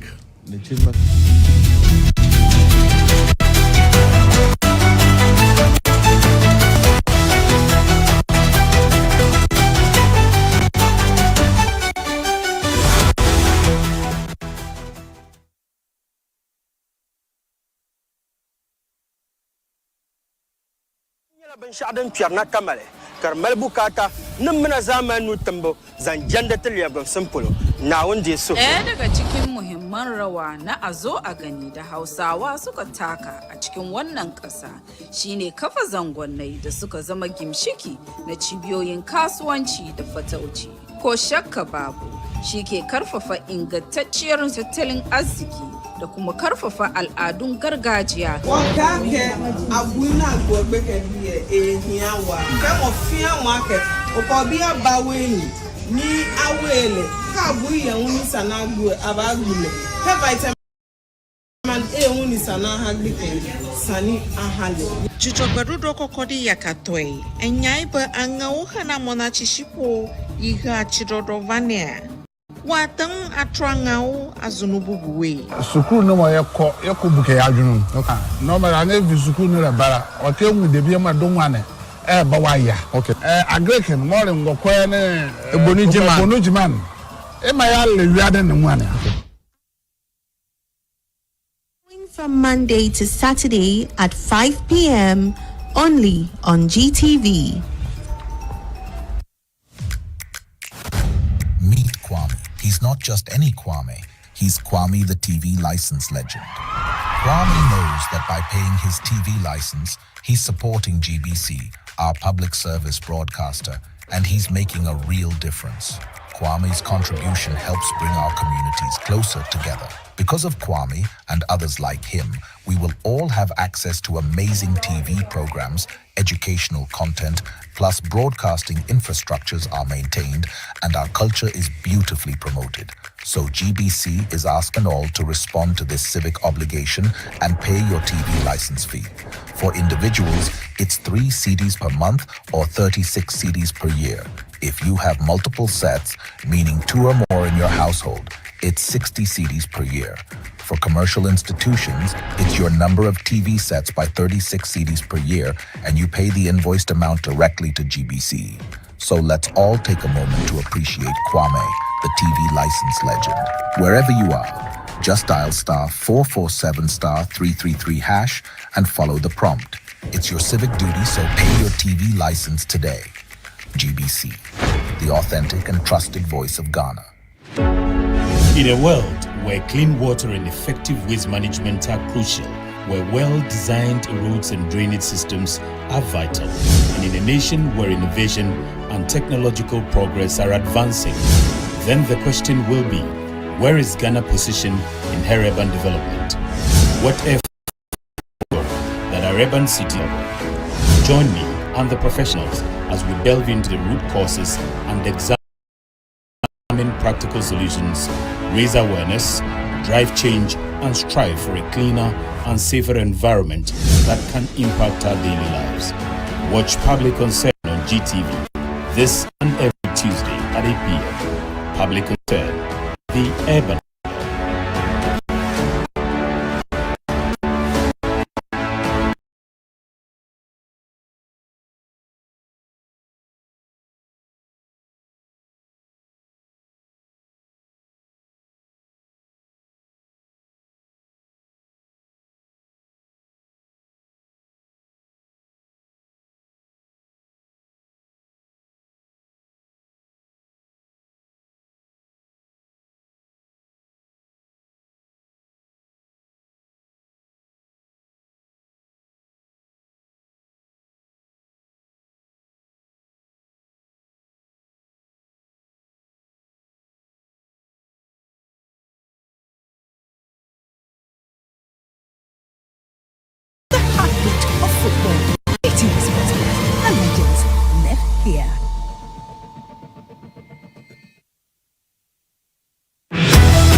they decided that the courts themselves have not testified to. So, ladies and gentlemen, because the proceedings are being conducted as if it's a normal litigation between the petitioners and myself, their lawyers now choose and pick which part of the evidence public officials present put on the table. This is all in violation of known rules regarding proceedings of a committee of inquiry, because a committee of inquiry must have its own lawyer, and when it starts the proceedings, petitioner becomes no more than a witness for the committee to prove the allegations that led to the setting up of the committee of inquiry. So the public officials who have been summoned supposedly on subpoenas without the issue of subpoenas just come and swear oaths and present documents to the committee as exhibits. The witnesses themselves do not have the petition. They do not know allegations in the petition, and so they cannot answer questions on the petition. And when they finish submitting documents, my lawyers are called to cross-examine them. Since 23rd May 2025, this strange process has been followed up, and witness after witness has been called.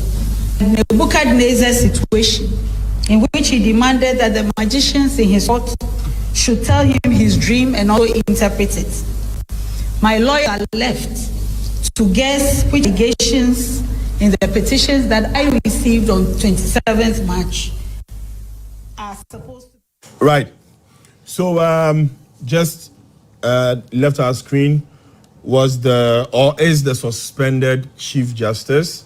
Within the week, we had the Deputy Attorney General, and I would have the social media post on the screen informing us that the Chief Justice has filed another court case at the ECOWAS. So let me read what he says.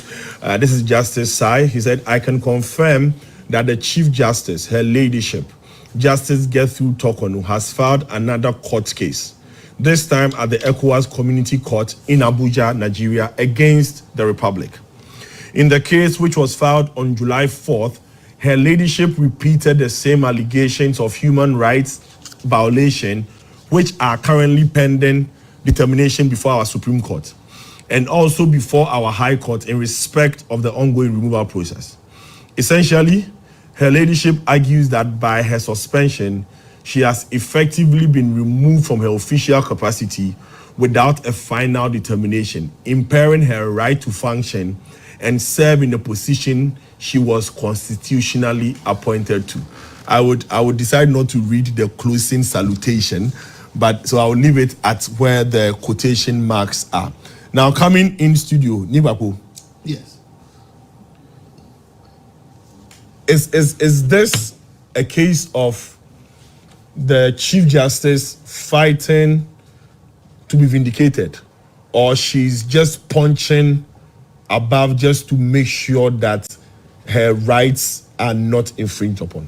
Interestingly, I led the first case in Article 146 proceedings at the ECOWAS Court with respect to the 2016. It's just everything that has been done in this particular thing. I had the opportunity of representing a number of judges in the Anas case, and we went all the way to the ECOWAS Court. You know, our case before them was in respect of the issue of privacy, that the videos that had been taken by Anas constituted a breach of the privacy of the judges.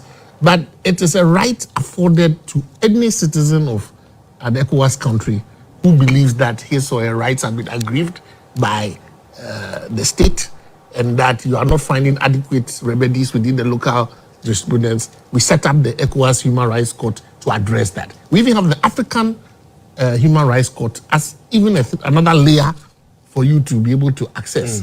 And so I don't think that there can be any infringement on the right of the Chief Justice to go. And let's also reiterate that there's no new Chief Justice. The courts in the cases that have been before the court have reiterated the fact that there is still a substantive Chief Justice. Yes, suspended, but the office is not vacant. So I think that point is also important. We are going through a constitutional process. So it is important that the integrity of the process is always protected. Just as my clients had the opportunity to go to the ECOWAS court, we did not face any impediments. The government responded to our case in the court. We argued it for a number of, and in the ECOWAS court, there are provisions for interim measures, which you can access. I understand she has filed that, and then the substantive matter as well. We accessed all of that, and I want to put on record that it was both under President John Mahama and under President Nana Addo. My client's suspension remained suspended until their case was finished. So they respected the process. They waited for even our interim measures to be heard before they took action. So there's a track record by both governments of the respect for the processes associated with the ECOWAS court. And so I believe that the government's legal team will respond to her case. The process will be played out. We'll all hear the verdict, you understand. And then it also reinforces the fact that the process is clean, it's clear, there's integrity. Nobody is armstronging anybody. The parties have had access to both internal remedies. All the cases that have been filed have been heard timeously. There's no pending injunction application, as I know it, at the Supreme Court, which has not been heard. It's only left with the substantive case. The one to the ECOWAS court, nobody is denying anyone access to access the ECOWAS court to have his or her case heard. So at the end of the day, when everything is done and dusted, no one can complain that I was denied access to justice. You see, justice is both about procedure and about the substantive law. Both lawyers and lawyers in training always want to respect. We always cry about the fact that you don't just want to see justice being done. You don't want to see justice done, but justice must be manifestly seen to be done. And so it's done both in terms of the procedure and the substance. So I think that at all material times, let us respect the integrity of the process. Let no one try and undermine. So that's why in Ghana, our constitutional provision talks about the matters being held in camera. We don't want anyone to do anything that undermines the integrity of the process. We want it to be done clean. If you have challenges with the process, go to court. You understand? If you are not satisfied with the Ghanaian court, go to the ECOWAS court, go to the African Human Rights Court. But after you've done all that, you can't complain again. You understand? Right. So that is the so you see that my clients went through the entire process. When it ended, we took our fate as it was. Right.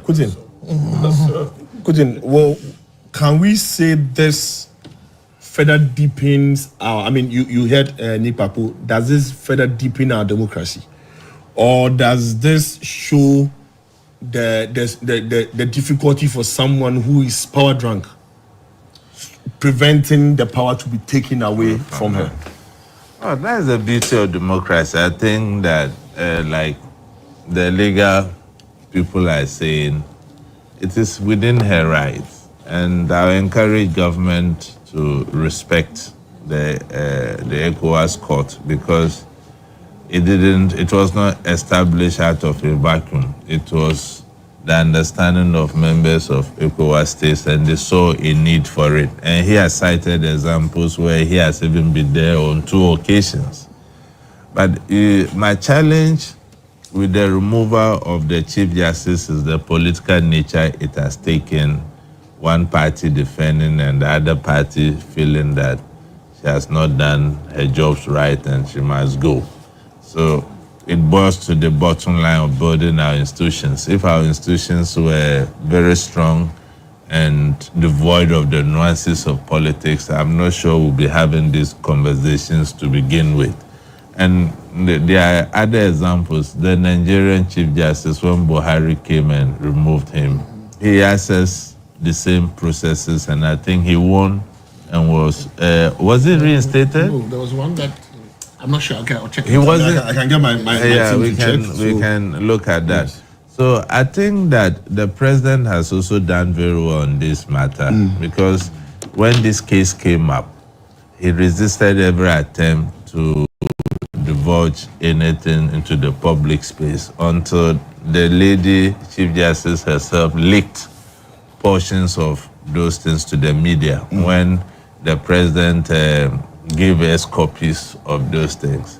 So to me, I think if you look at the way the matter is going, it's certain to be difficult for her to come back, given the fact that you are taking you are judging the case. No, you see, please before we are this is a case. This is the Supreme Court. See, I have two lawyers here. I'm responsible. Hamza, for you're a my lawyer, own, right? You see, have two lawyers here. So please, yes. So please, let's be careful. I am responsible for my statements on. Look, I am responsible for my statements on this platform. It is my platform. Yes, no. I haven't said anything wrong. I've not said anything wrong. If I said, in my opinion, once lawyers have said that you said nothing wrong, please let's go. Listen, you see, he says it will be difficult. Look, you see, so if lawyers didn't say, in your opinion, it's a problem? Is that what you are telling me?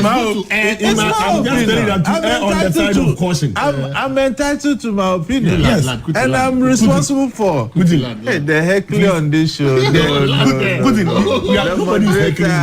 So I'm not even allowed to have my own opinion. You are allowed to have your opinion. I'm allowed. Please, you see, events cast its own shadows. You see, when your own colleagues within the bench, you are having problems with even all of them. How are you coming back to lead such an institution? You understand? So those are the challenges. When this thing happened, look, I gave my ordinary advisor, look, madam, please, just negotiate your exit and go in peace. All these things that are playing out is not good for her mental health. And the last time I was listening to her addressing the press, I looked at her as a mother, you understand? And I fought for her. So let's call a spade a spade. It's my opinion though, and I'm entitled to say. I'm just feeling that given what has happened in this country and what we have witnessed and the tangent our democracy is going, the Chief Justice is a goner. Okay, thank you. On this note. Thank you. Isaac. Now, the Chief Justice, I mean, the name depicts itself. When it comes to justice in the country, that person is supposed to be the chief of it. If the Chief Justice does not feel that the justice system in Ghana can be fair to her, and so, I mean, I heard Nipako say that, but this is the person who is supposed to be the head of everything. If she feels the justice in this land cannot or is not enough and so has gone to the ECOWAS, what does this say about the entire justice system in Ghana? Well, I would have to say that it is a step in the right direction for the Chief Justice too. It is a step in the right direction for the Chief Justice to go to the African Court for, the ECOWAS Court for Human Rights. Because, first of all, it's within a fundamental right.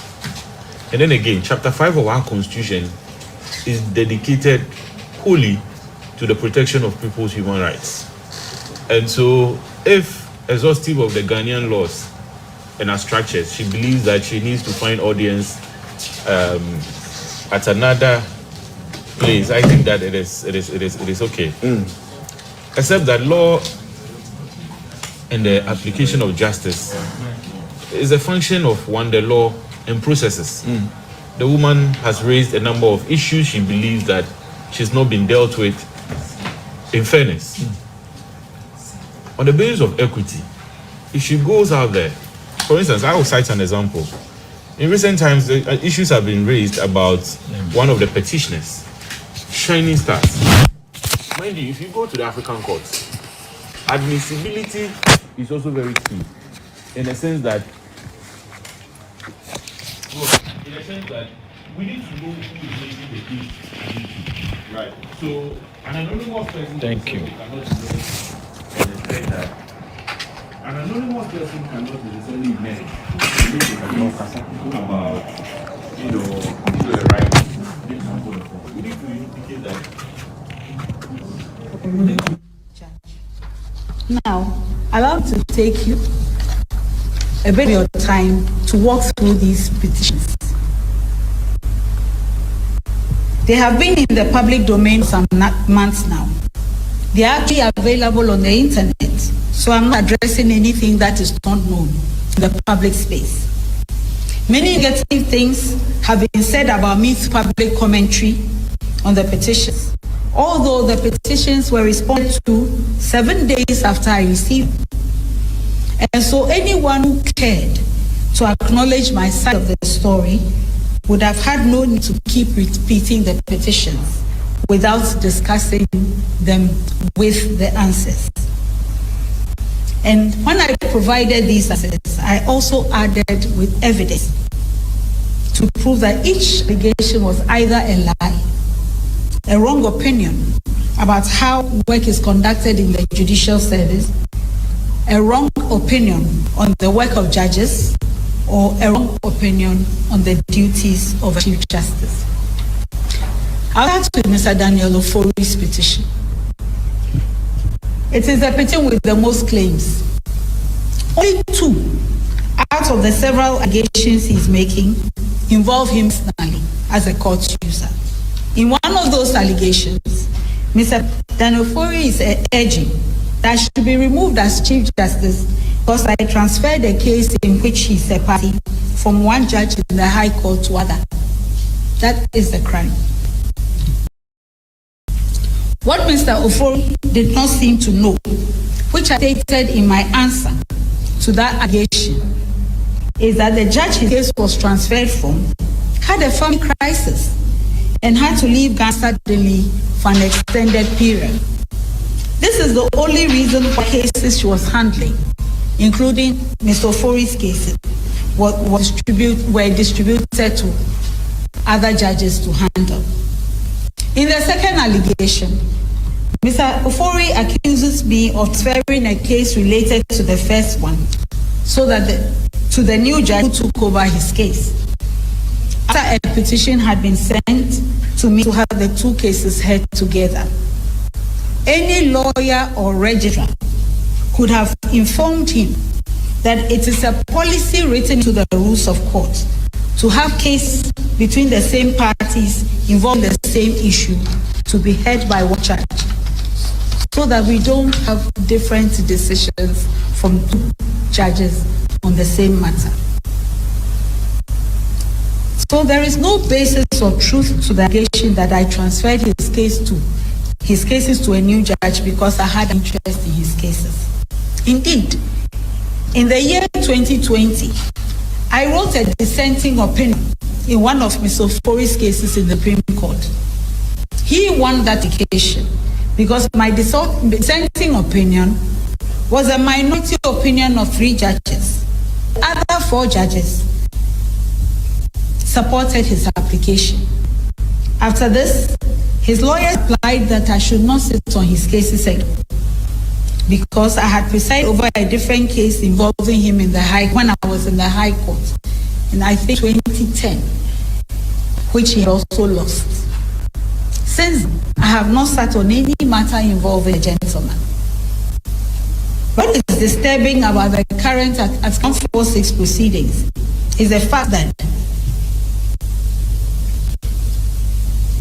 the cases that he is complaining about in the High Court, the ones that were transferred to one judge, started from a judgment in the Supreme Court written by His Chief Justice Kwaman in favor of Daniel Ofori. How can Justice Kwaman, who gave judgment in favor of Daniel Ofori as part of a panel of Supreme Court, and whose opinion I dissented with, which has made me a target of Mr. Ofori? Well, welcome back, and we apologize for the technical hitch before we had the video. Well, this continues to be current agenda on GBC News and GTV, also on DSTV channel 278. We are live on our social media platforms, on Facebook and on our YouTube channels, on the Ghana Broadcasting Corporation handle and the GTV Ghana handle. So please keep the interaction going. Back in studio before we went on we had that challenge, Isaac, you were speaking to the issue of the Chief Justice. So please continue. As I mentioned, first of all, the Chief Justice is a citizen of Ghana before a Chief Justice. And the Constitution enjoins all Ghanaians that whoever, finds himself in conflict with any decisions of state or government and in effect their office, the person can bring an action before the courts for a pronouncement. And so we've been following the processes. We've seen the petitions, we've seen the setting up of the committee as provided for under Article 146. Except there are still some fundamental issues we need to assess. Right. And some of these issues, I believe, is what has led to her seeking some, intervention of the ECOWAS courts. For instance, we've had concerns raised about some of the petitioners. Example is the Shining Stars, that is not a registered body, and we have not been able to personify Shining Stars. If somebody is bringing an allegation against you, you'd expect that you know who is behind it. Again, we've also heard concerns that she's not. It's interesting you raising this point. I'm not sure you know who brought the allegation against Charlotte Osei. No, we'll come there. Okay. I want us to stay on these issues. Right. Then again, there's the question of admissibility. Right. That she's not exhausted internal options before she's going to. The ECOWAS court allows for that because you see, certain human rights and matters of equity, delay may defeat it. There are certain remedies that never make up for sometimes the losses or damages an individual may incur, but for timely intervention. And so it is a step in the right direction. I also believe that, to a larger extent, it also makes our democracy better. But while at it, I think that then again, the political hands of our various parties creeping into some of these independent state institutions. Let me assume, or let's assume that I don't know much about what went into how Charlotte Osei was removed. But at some point in time, somebody must hold the bull by the horn and say that we need to draw certain red lines. We need to build stronger state institutions. And I'm not saying this because my big brother will come in and say that, oh, you did this, these people also did that. We don't need it as a state. Our last bastion for the protection of human rights, as enshrined in Chapter 5, is the judiciary. Right. If we play politics with it, then at some point in time, if you don't take care, it could lead to a disgruntled base that doesn't believe in any state institution. Right. If everything should fail, at least our judiciary should be protected.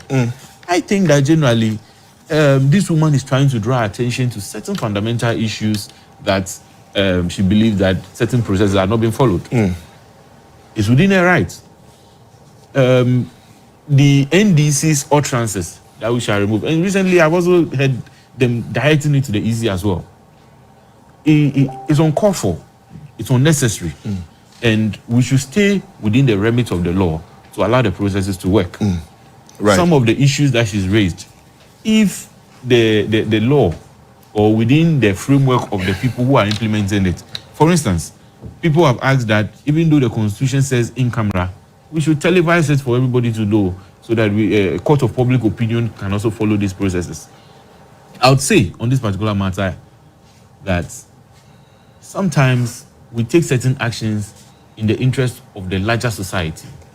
It is possible that the law states that it is in camera, but maybe for our own collective good, so people don't lose confidence in our judiciary. Right. And the impression that majority of Ghanaians are having is that this woman is being witch-hunted. Perhaps the NDC government, and I would appreciate if my big brother here will lead a charge, that perhaps we should open this up for all Ghanaians to understand how these petitions came about, some of the issues which are being raised, so that, they can follow the processes. I, for one, I think that some of the issues, in my personal opinion, were needless, or certain red herrings have been introduced just to, reinforce the need why people want to remove it. Right. Hamza, is this an indication that there is nobody above the law? High-ranking officials in this country can be held accountable, even if what you did, like he said, whether red herrings, whether they are operational lapses, whether they are misappropriation, there is no high-ranking official above the law. Is this an indication? Yes. First of all, there is no high-ranking official of the state above the law, and that is also, it has found expression in our laws. And so, irrespective of who you are, even the President of the Republic of Ghana can be susceptible to issues of removal from office. Right. So with the Vice President, Speaker of Parliament, of course, and the Chief Justice of the Republic of Ghana, including our electoral commissioners, and for that matter. So it is grounded in the law, but you need to pay attention to the allegations that are leveled against these individuals. Red herrings may not qualify as basis for removing somebody from office. And as a practitioner, I think that I am duty-bound to stay true to the constitutional provisions, especially under Article 146, that calls for such proceedings to be made in camera. I sympathize with the call of my brother, and I can understand his frustration, but unfortunately, we cannot sit here and change the laws. It is enshrined in our constitutional provision, Article 146(8), that these proceedings are supposed to be in camera. If as a republic we disagree with that decision, nothing bars us from exploring other ways of ensuring that we secure the needed constitutional amendments to allow for such proceedings to be made public. It is within our democratic right to do so. But until that is done, this administration would not, simply on the basis of his call, proceed to violate our constitutional provisions and also judgments from the Supreme Court of the Republic of Ghana. Indeed, the Supreme Court has enforced these constitutional provisions in a number of cases. So it is not for the Chief Justice or any other political party, because it suits them now to now demand that such processes be made public. In any case, it is in the interest of the suspended Chief Justice herself that such proceedings are made in camera.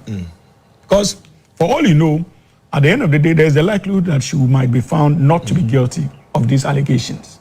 Many people would have watched it, drawn their own conclusions. Our judiciary would have been exposed badly.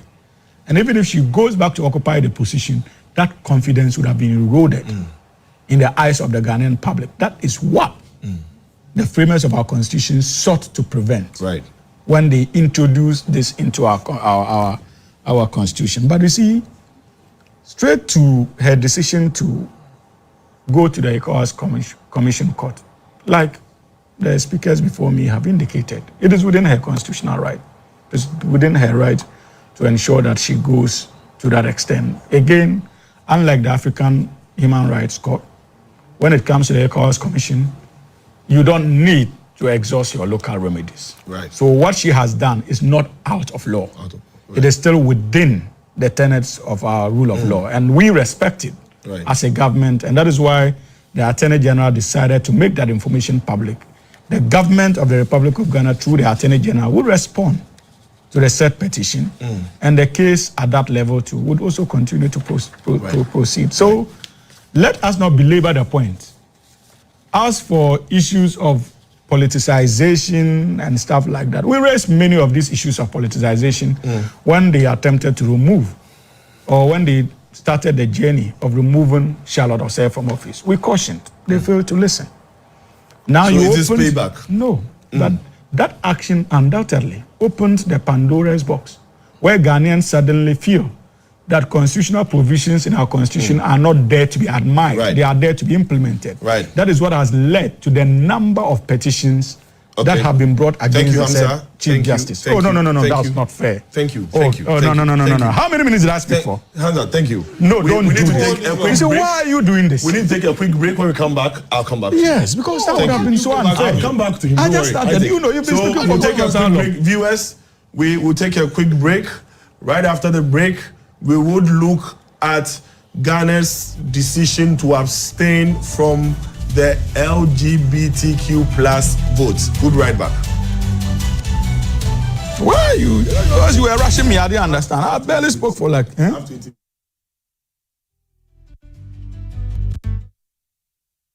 systems are vital. And in a nation where innovation and technological progress are advancing, then the question will be, where is Ghana positioned in her urban development? What efforts are stakeholders making to ensure that our urban cities are livable? Join me and the professionals as we delve into the root causes and examine practical solutions, raise awareness, drive change, and strive for a cleaner and safer environment that can impact our daily lives. Watch Public Concern on GTV this and every Tuesday at 8 p.m. Public Concern, the urban agenda. MedShay, natural mosquito repellent, highly recommended by Ministry of Health, CHAS and GES, lab tested by Noguchi Medical, field trialed by Atomic Energy Commission. It has no chemical or side effects and is good for all ages and skin type. MedShay is available nationwide. Contact us on 0244892413. This advert is approved by FDA. The road to greatness begins July 5th to July 26th. It's the 2024 Women's Africa.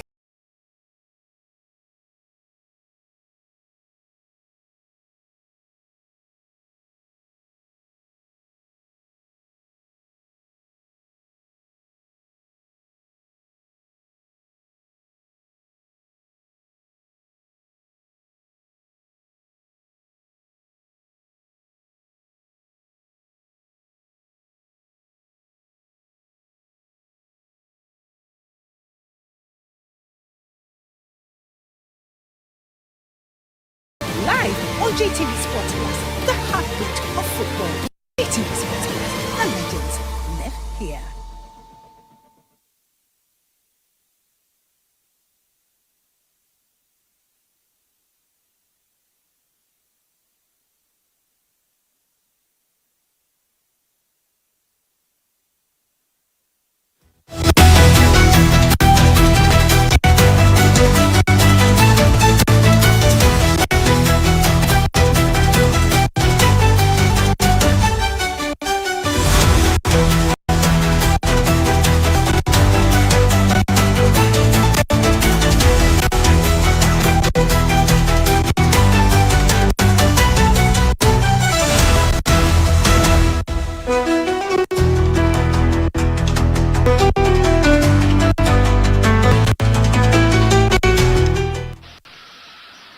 I, as a Christian,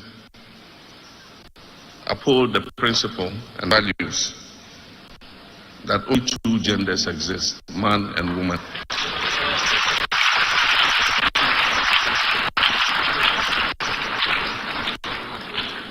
And that a marriage is between a man and a woman.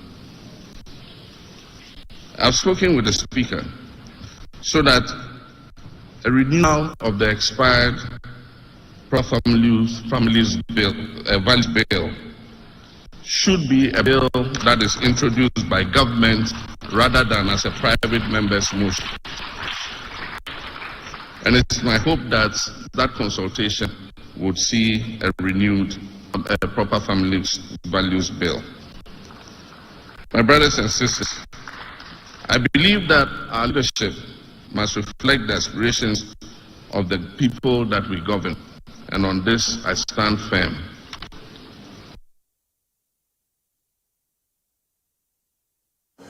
Okay, so at the UN, when there was supposed to be a vote on the LGBTQ plus, Ghana abstained, did not vote a yes, did not vote a no. We abstained as a country to the question that was posed.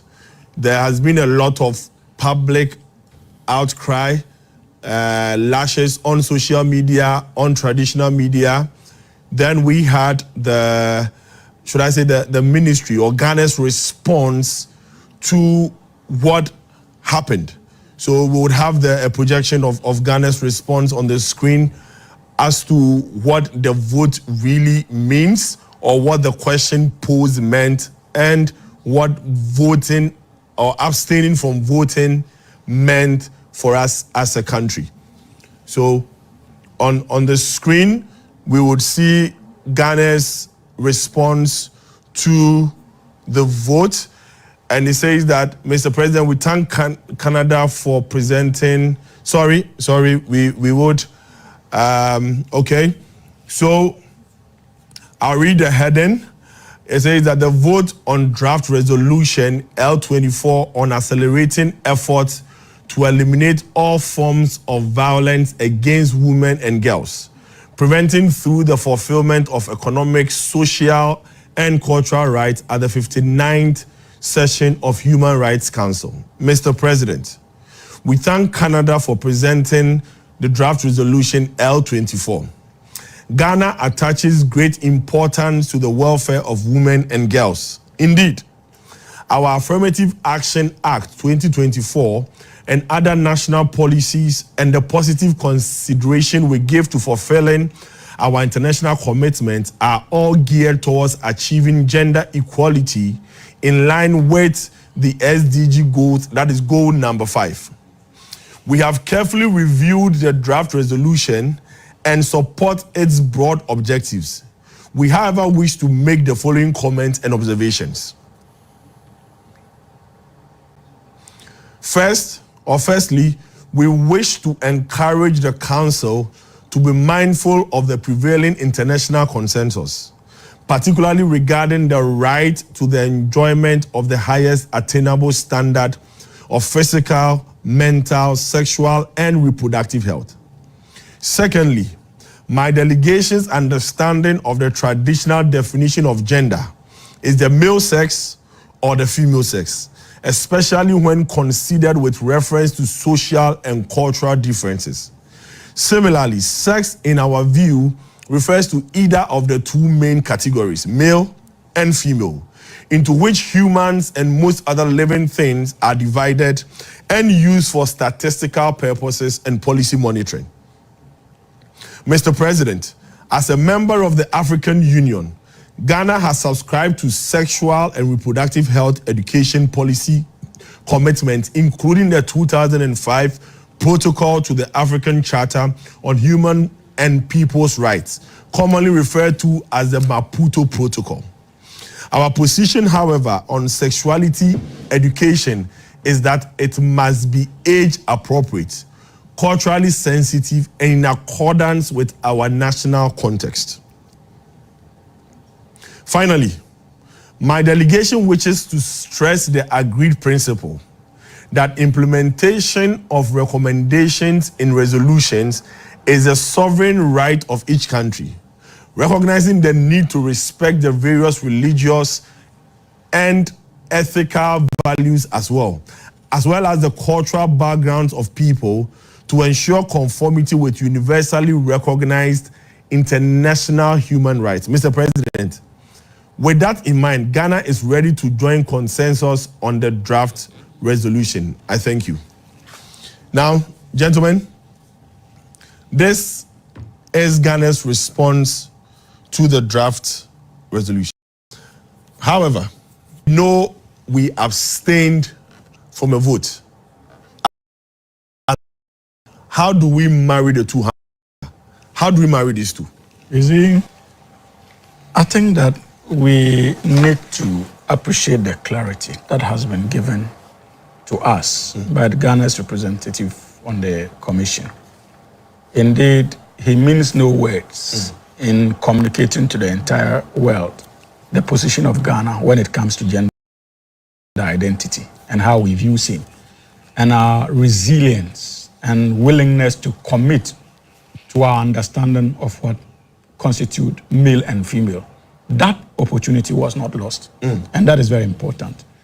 But if you look at what was before the commission for voting, for a decision to be taken on, it was on the mandate of the independent expert on protection against violence. Yes. Operational word, against violence. Yes.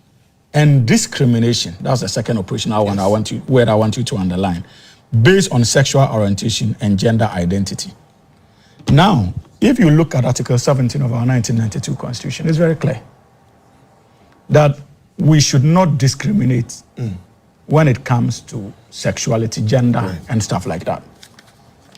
But the Constitution also gives us the opportunity to place certain restrictions on some of these rights in the form of an act of parliament. Unfortunately, in the case of gender, we had that golden opportunity based on the bill the Honorable Sam George and his colleagues spearheaded in Parliament. The last administration failed to accede to that bill. That even ended up in court because of the hassle associated with the proposals to assent by His Excellency President Nana Addo Dankwa Akufo-Addo. That was not done. Now, when this new administration came into office, it decided that there was a need for the government to take it from a private member's bill and make it a national agenda so that it would be driven largely by the minister responsible for justice and attorney general. And that is where we are now. But until that is done, there is no restriction on those rights.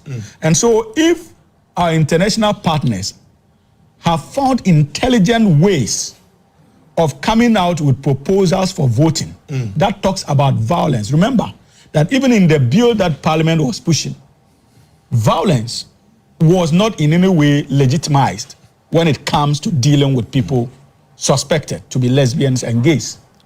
Because this country does not sanction violence when it comes to application of our rule of law.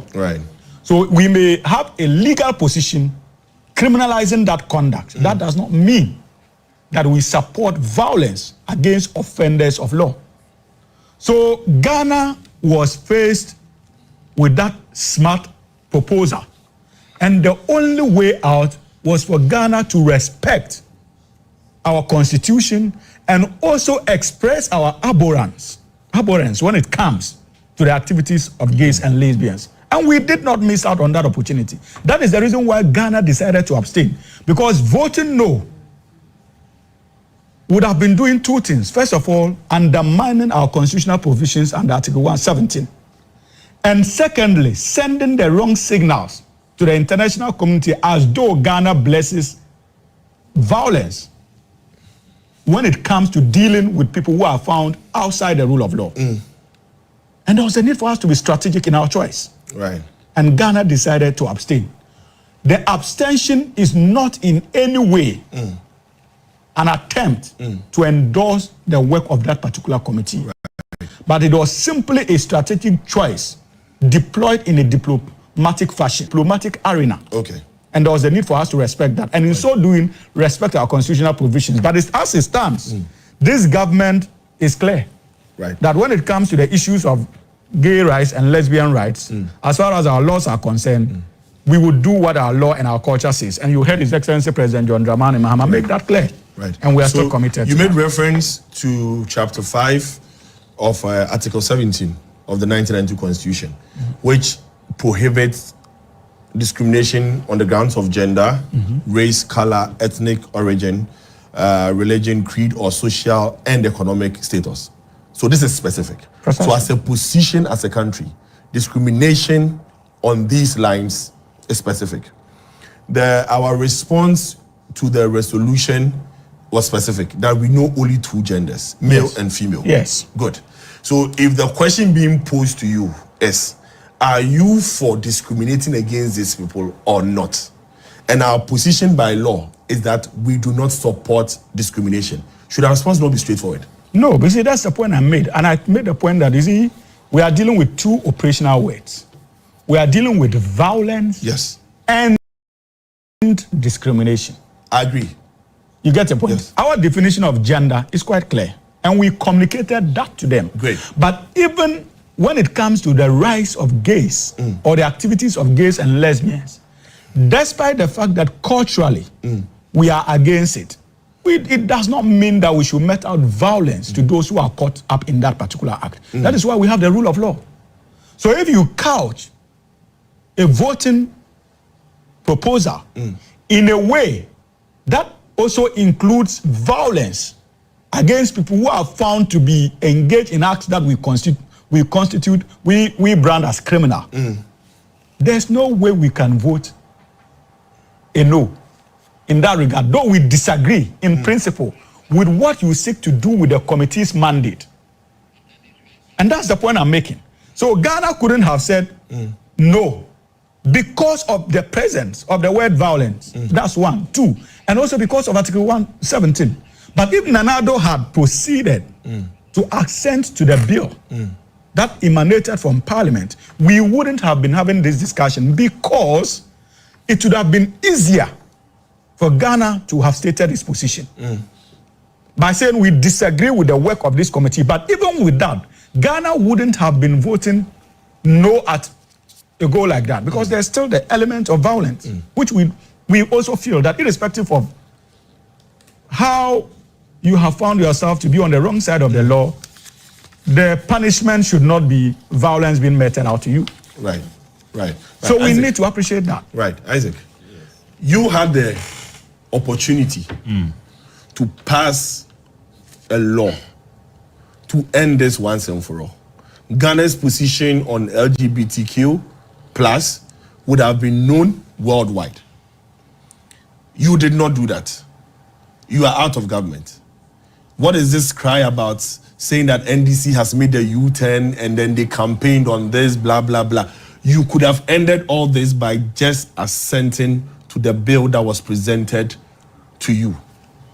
Well, it is so because, simply put, then this is being hypocritical. Yes, it's just sheer hypocrisy. And let's be mindful of the time of how long my big brother spoke.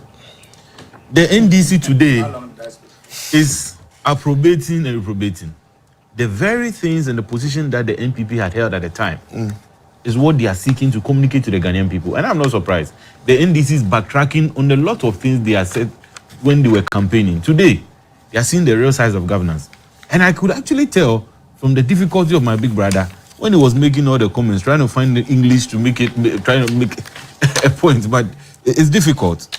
First of all, I would like to read on the wall of Sam George, who is the chief architect. Right. So let me have my team also project it. So once you are reading, the chief architect. So let's please project the comment. So-called private members bill, which was presented during MPP's time. He said, "My position on the matter of the LGBTQ plus remains steadfast. I have read the full statement of Ghana made on the floor in relation to our position on the draft resolution LI-L24. I align fully with the letter and spirit of the text. I cannot, however, in good conscience, and understand the decision to abstain in the subsequent votes. That vote is in conflict with Ghana's espoused position and my conscience. We must at all times make a position clear and unambiguous." The NDC and his party and his government wanted to get away with this thing. We can also look at the wall of Eduji Tamaklo, who is the director of legal affairs of the NDC and the current CEO of the National Petroleum Authority, who sought to create an impression that the whole voting at the UN had nothing to do with LGBTQ, but purely on the matter of rights of women. The Ghana is known across the world as a champion and advocate for women's rights. Nana Oyelita is the #1 symbol of African women who have championed CEDAW across the world. She's the deputy chief of staff of Ghana. Assuming you've been presented a golden opportunity to renew the mandate of somebody who even protests women's rights, you're abstaining. Where do you stand? And if it's the case, then I'm not surprised about how they treated women at Ablekuma North. Because even in voting and supporting protection of women, they were running away. But the reality is also staring us in the face. And that is why Sam George has said that he cannot, in good conscience, stand with the position of the NDC. Clearly, the votes that went on had to do with human sexual orientation of people, which is LGBTQ. There's nothing unambiguous about it. It is straightforward and clear. The NDC is backtracking because now it is facing the reality. What was the position of the NPP? The NPP, as at all times, including the position of our flag bearer at the time, Alhaji Dr. Mahmoud Bawumia, has said that we do not support the position of LGBTQ. However, due to the sensitivity of such a discussion, it will be best that we really, as a country, sit down and take a certain formidable approach as a group. And that includes the bill being submitted from the executive and not a private member's bill. Today, the NDC is telling, at the time, the NDC told us that no, so long as they have submitted the bill, the president must assent to it. Today, they are also advocating that the bill must be submitted by the Office of the Attorney General. What happened to then and now? And that is why I say it is just sheer hypocrisy. We were even told that Ghana abstained because of certain provisions of violence and other things. What about the other African countries? Countries like Cote d'Ivoire, Gabon, Ethiopia, and the other countries that voted in support of this provision. Are we any different from them? It is, it is a fact that Ghana, irrespective of who you are, not because of your sexual orientation, any form of violence is illegal in this country. Right. It doesn't have to be sexual orientation before we decide whether or not we are going to be in support of it. So clearly, the government must accept that it has failed. It has lied to Ghanaians and it is backtracking. Shamefully, they are not able to honor for it. And I dove my heart out to Sam George. I think that I disagree with him on a number of issues. But with this, and the president must also come out and say something. He has been to church, he has been singing, he has been doing a lot of showmanship. We understand the settings. But with this particular issue, the government cannot continue pretending that it is not aware of what is going on. Right. I have seen Phyllis Ofosu Kwakye, just like on the number of issues, like the cocaine issue, trying to, play with a lot of semantics and leaving the issues without necessarily stating the position of the government. I think that the hypocrisy must stop and they must own up for their failures. Okay. So this clearly is a developing story. We would get to discuss it more. We have about 10 more minutes, viewers, 10 more minutes to end. So we'll just zoom straight into the next topic, the ban on visa to the United States of America. Ghanaians used to be able to enjoy a 5 years visa. Last week, we heard an announcement that it's been reduced to 3 months for both V1, B1, B2, F1, F2, and all those classes of visas. I would have on my screen Ghana's response to the issue. Then after I'll come back in studio to listen to my panelists here. Okay, right. So the government of Ghana responds to the U.S. visa restrictions. The Ministry of Foreign Affairs takes note of the recent publication by the U.S. government on the revision of the reciprocity schedule for a considerable number of African countries, including Ghana, reducing the B1, B2 visa validity from 5 years multiple entry to 3 months single entry. The ministry acknowledges the legitimate concerns of Ghanaian travelers to the United States for professional, business, educational, touristic, medical, and family purposes, and expresses its firm solidarity with all those inconvenienced. Ghana recognizes the sovereign right of every country to determine its visa regime, but notes that the present limitations imposed by the United States varies substantially the prior reciprocal arrangements that Ghana has kept with the United States. While the government of Ghana studies the current developments more closely and considers its options, government remains committed to working expeditiously with its long-standing partner, the U.S. government. We hope for an early resolution of the concerns that have led to the revision of the schedule, which have been confirmed to be overstays, including by ensuring that the conduct of applicants align with the visa application procedures and requirements of the United States. It is worth highlighting that from January 2025 to date, 40,648, and that's an interesting thing to have noticed. Visas have been issued by Ghana's missions in Washington, D.C. and New York. Out of this, 28,626 are multiple entry visas to Ghana. Consistent with our bilateral arrangement, U.S. passport holders are entitled to a maximum visa validity of 5 years. And in most instances, 5-year multiple entry visas are issued upon request.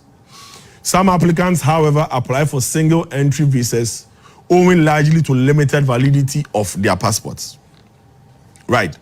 So this is a response from the Ministry of Foreign Affairs, from the minister, to this ban or this restriction on the length of time we usually had for our visas. Now, reading this, Hamza, is there an indication that diplomatically Ghana will push back? Absolutely not. In terms of, but even before I get to that particular topic, I think permit me to respond briefly to concerns raised by my brother.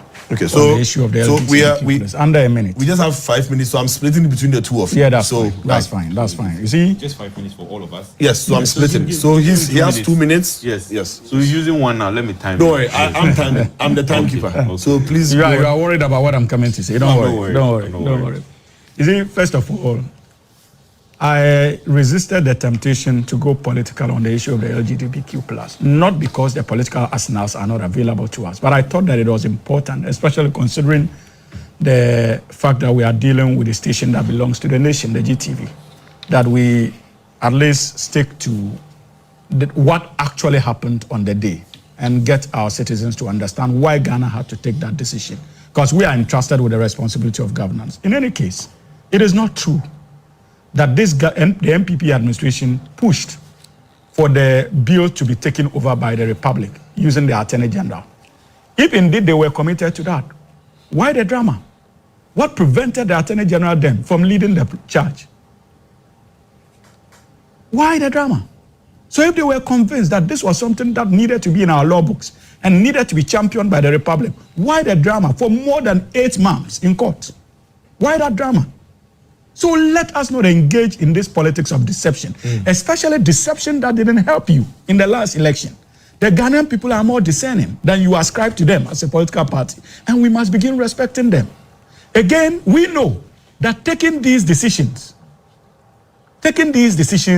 we have to demonstrate dexterity, because you failed to demonstrate dexterity as a government. And that's why I'm telling you that the responsibility is on us to ensure that we reject in clear terms. I'll come back to it. We reject in clear terms the attempt to impose on us the issue of LGBTQ, but also continue to be an important player when it comes to the diplomatic. So the US visa restrictions? Good. Now, on the issue of the US visa restrictions, I think that Ghana is not the only country that has been affected. The likes of Nigeria are part of the list.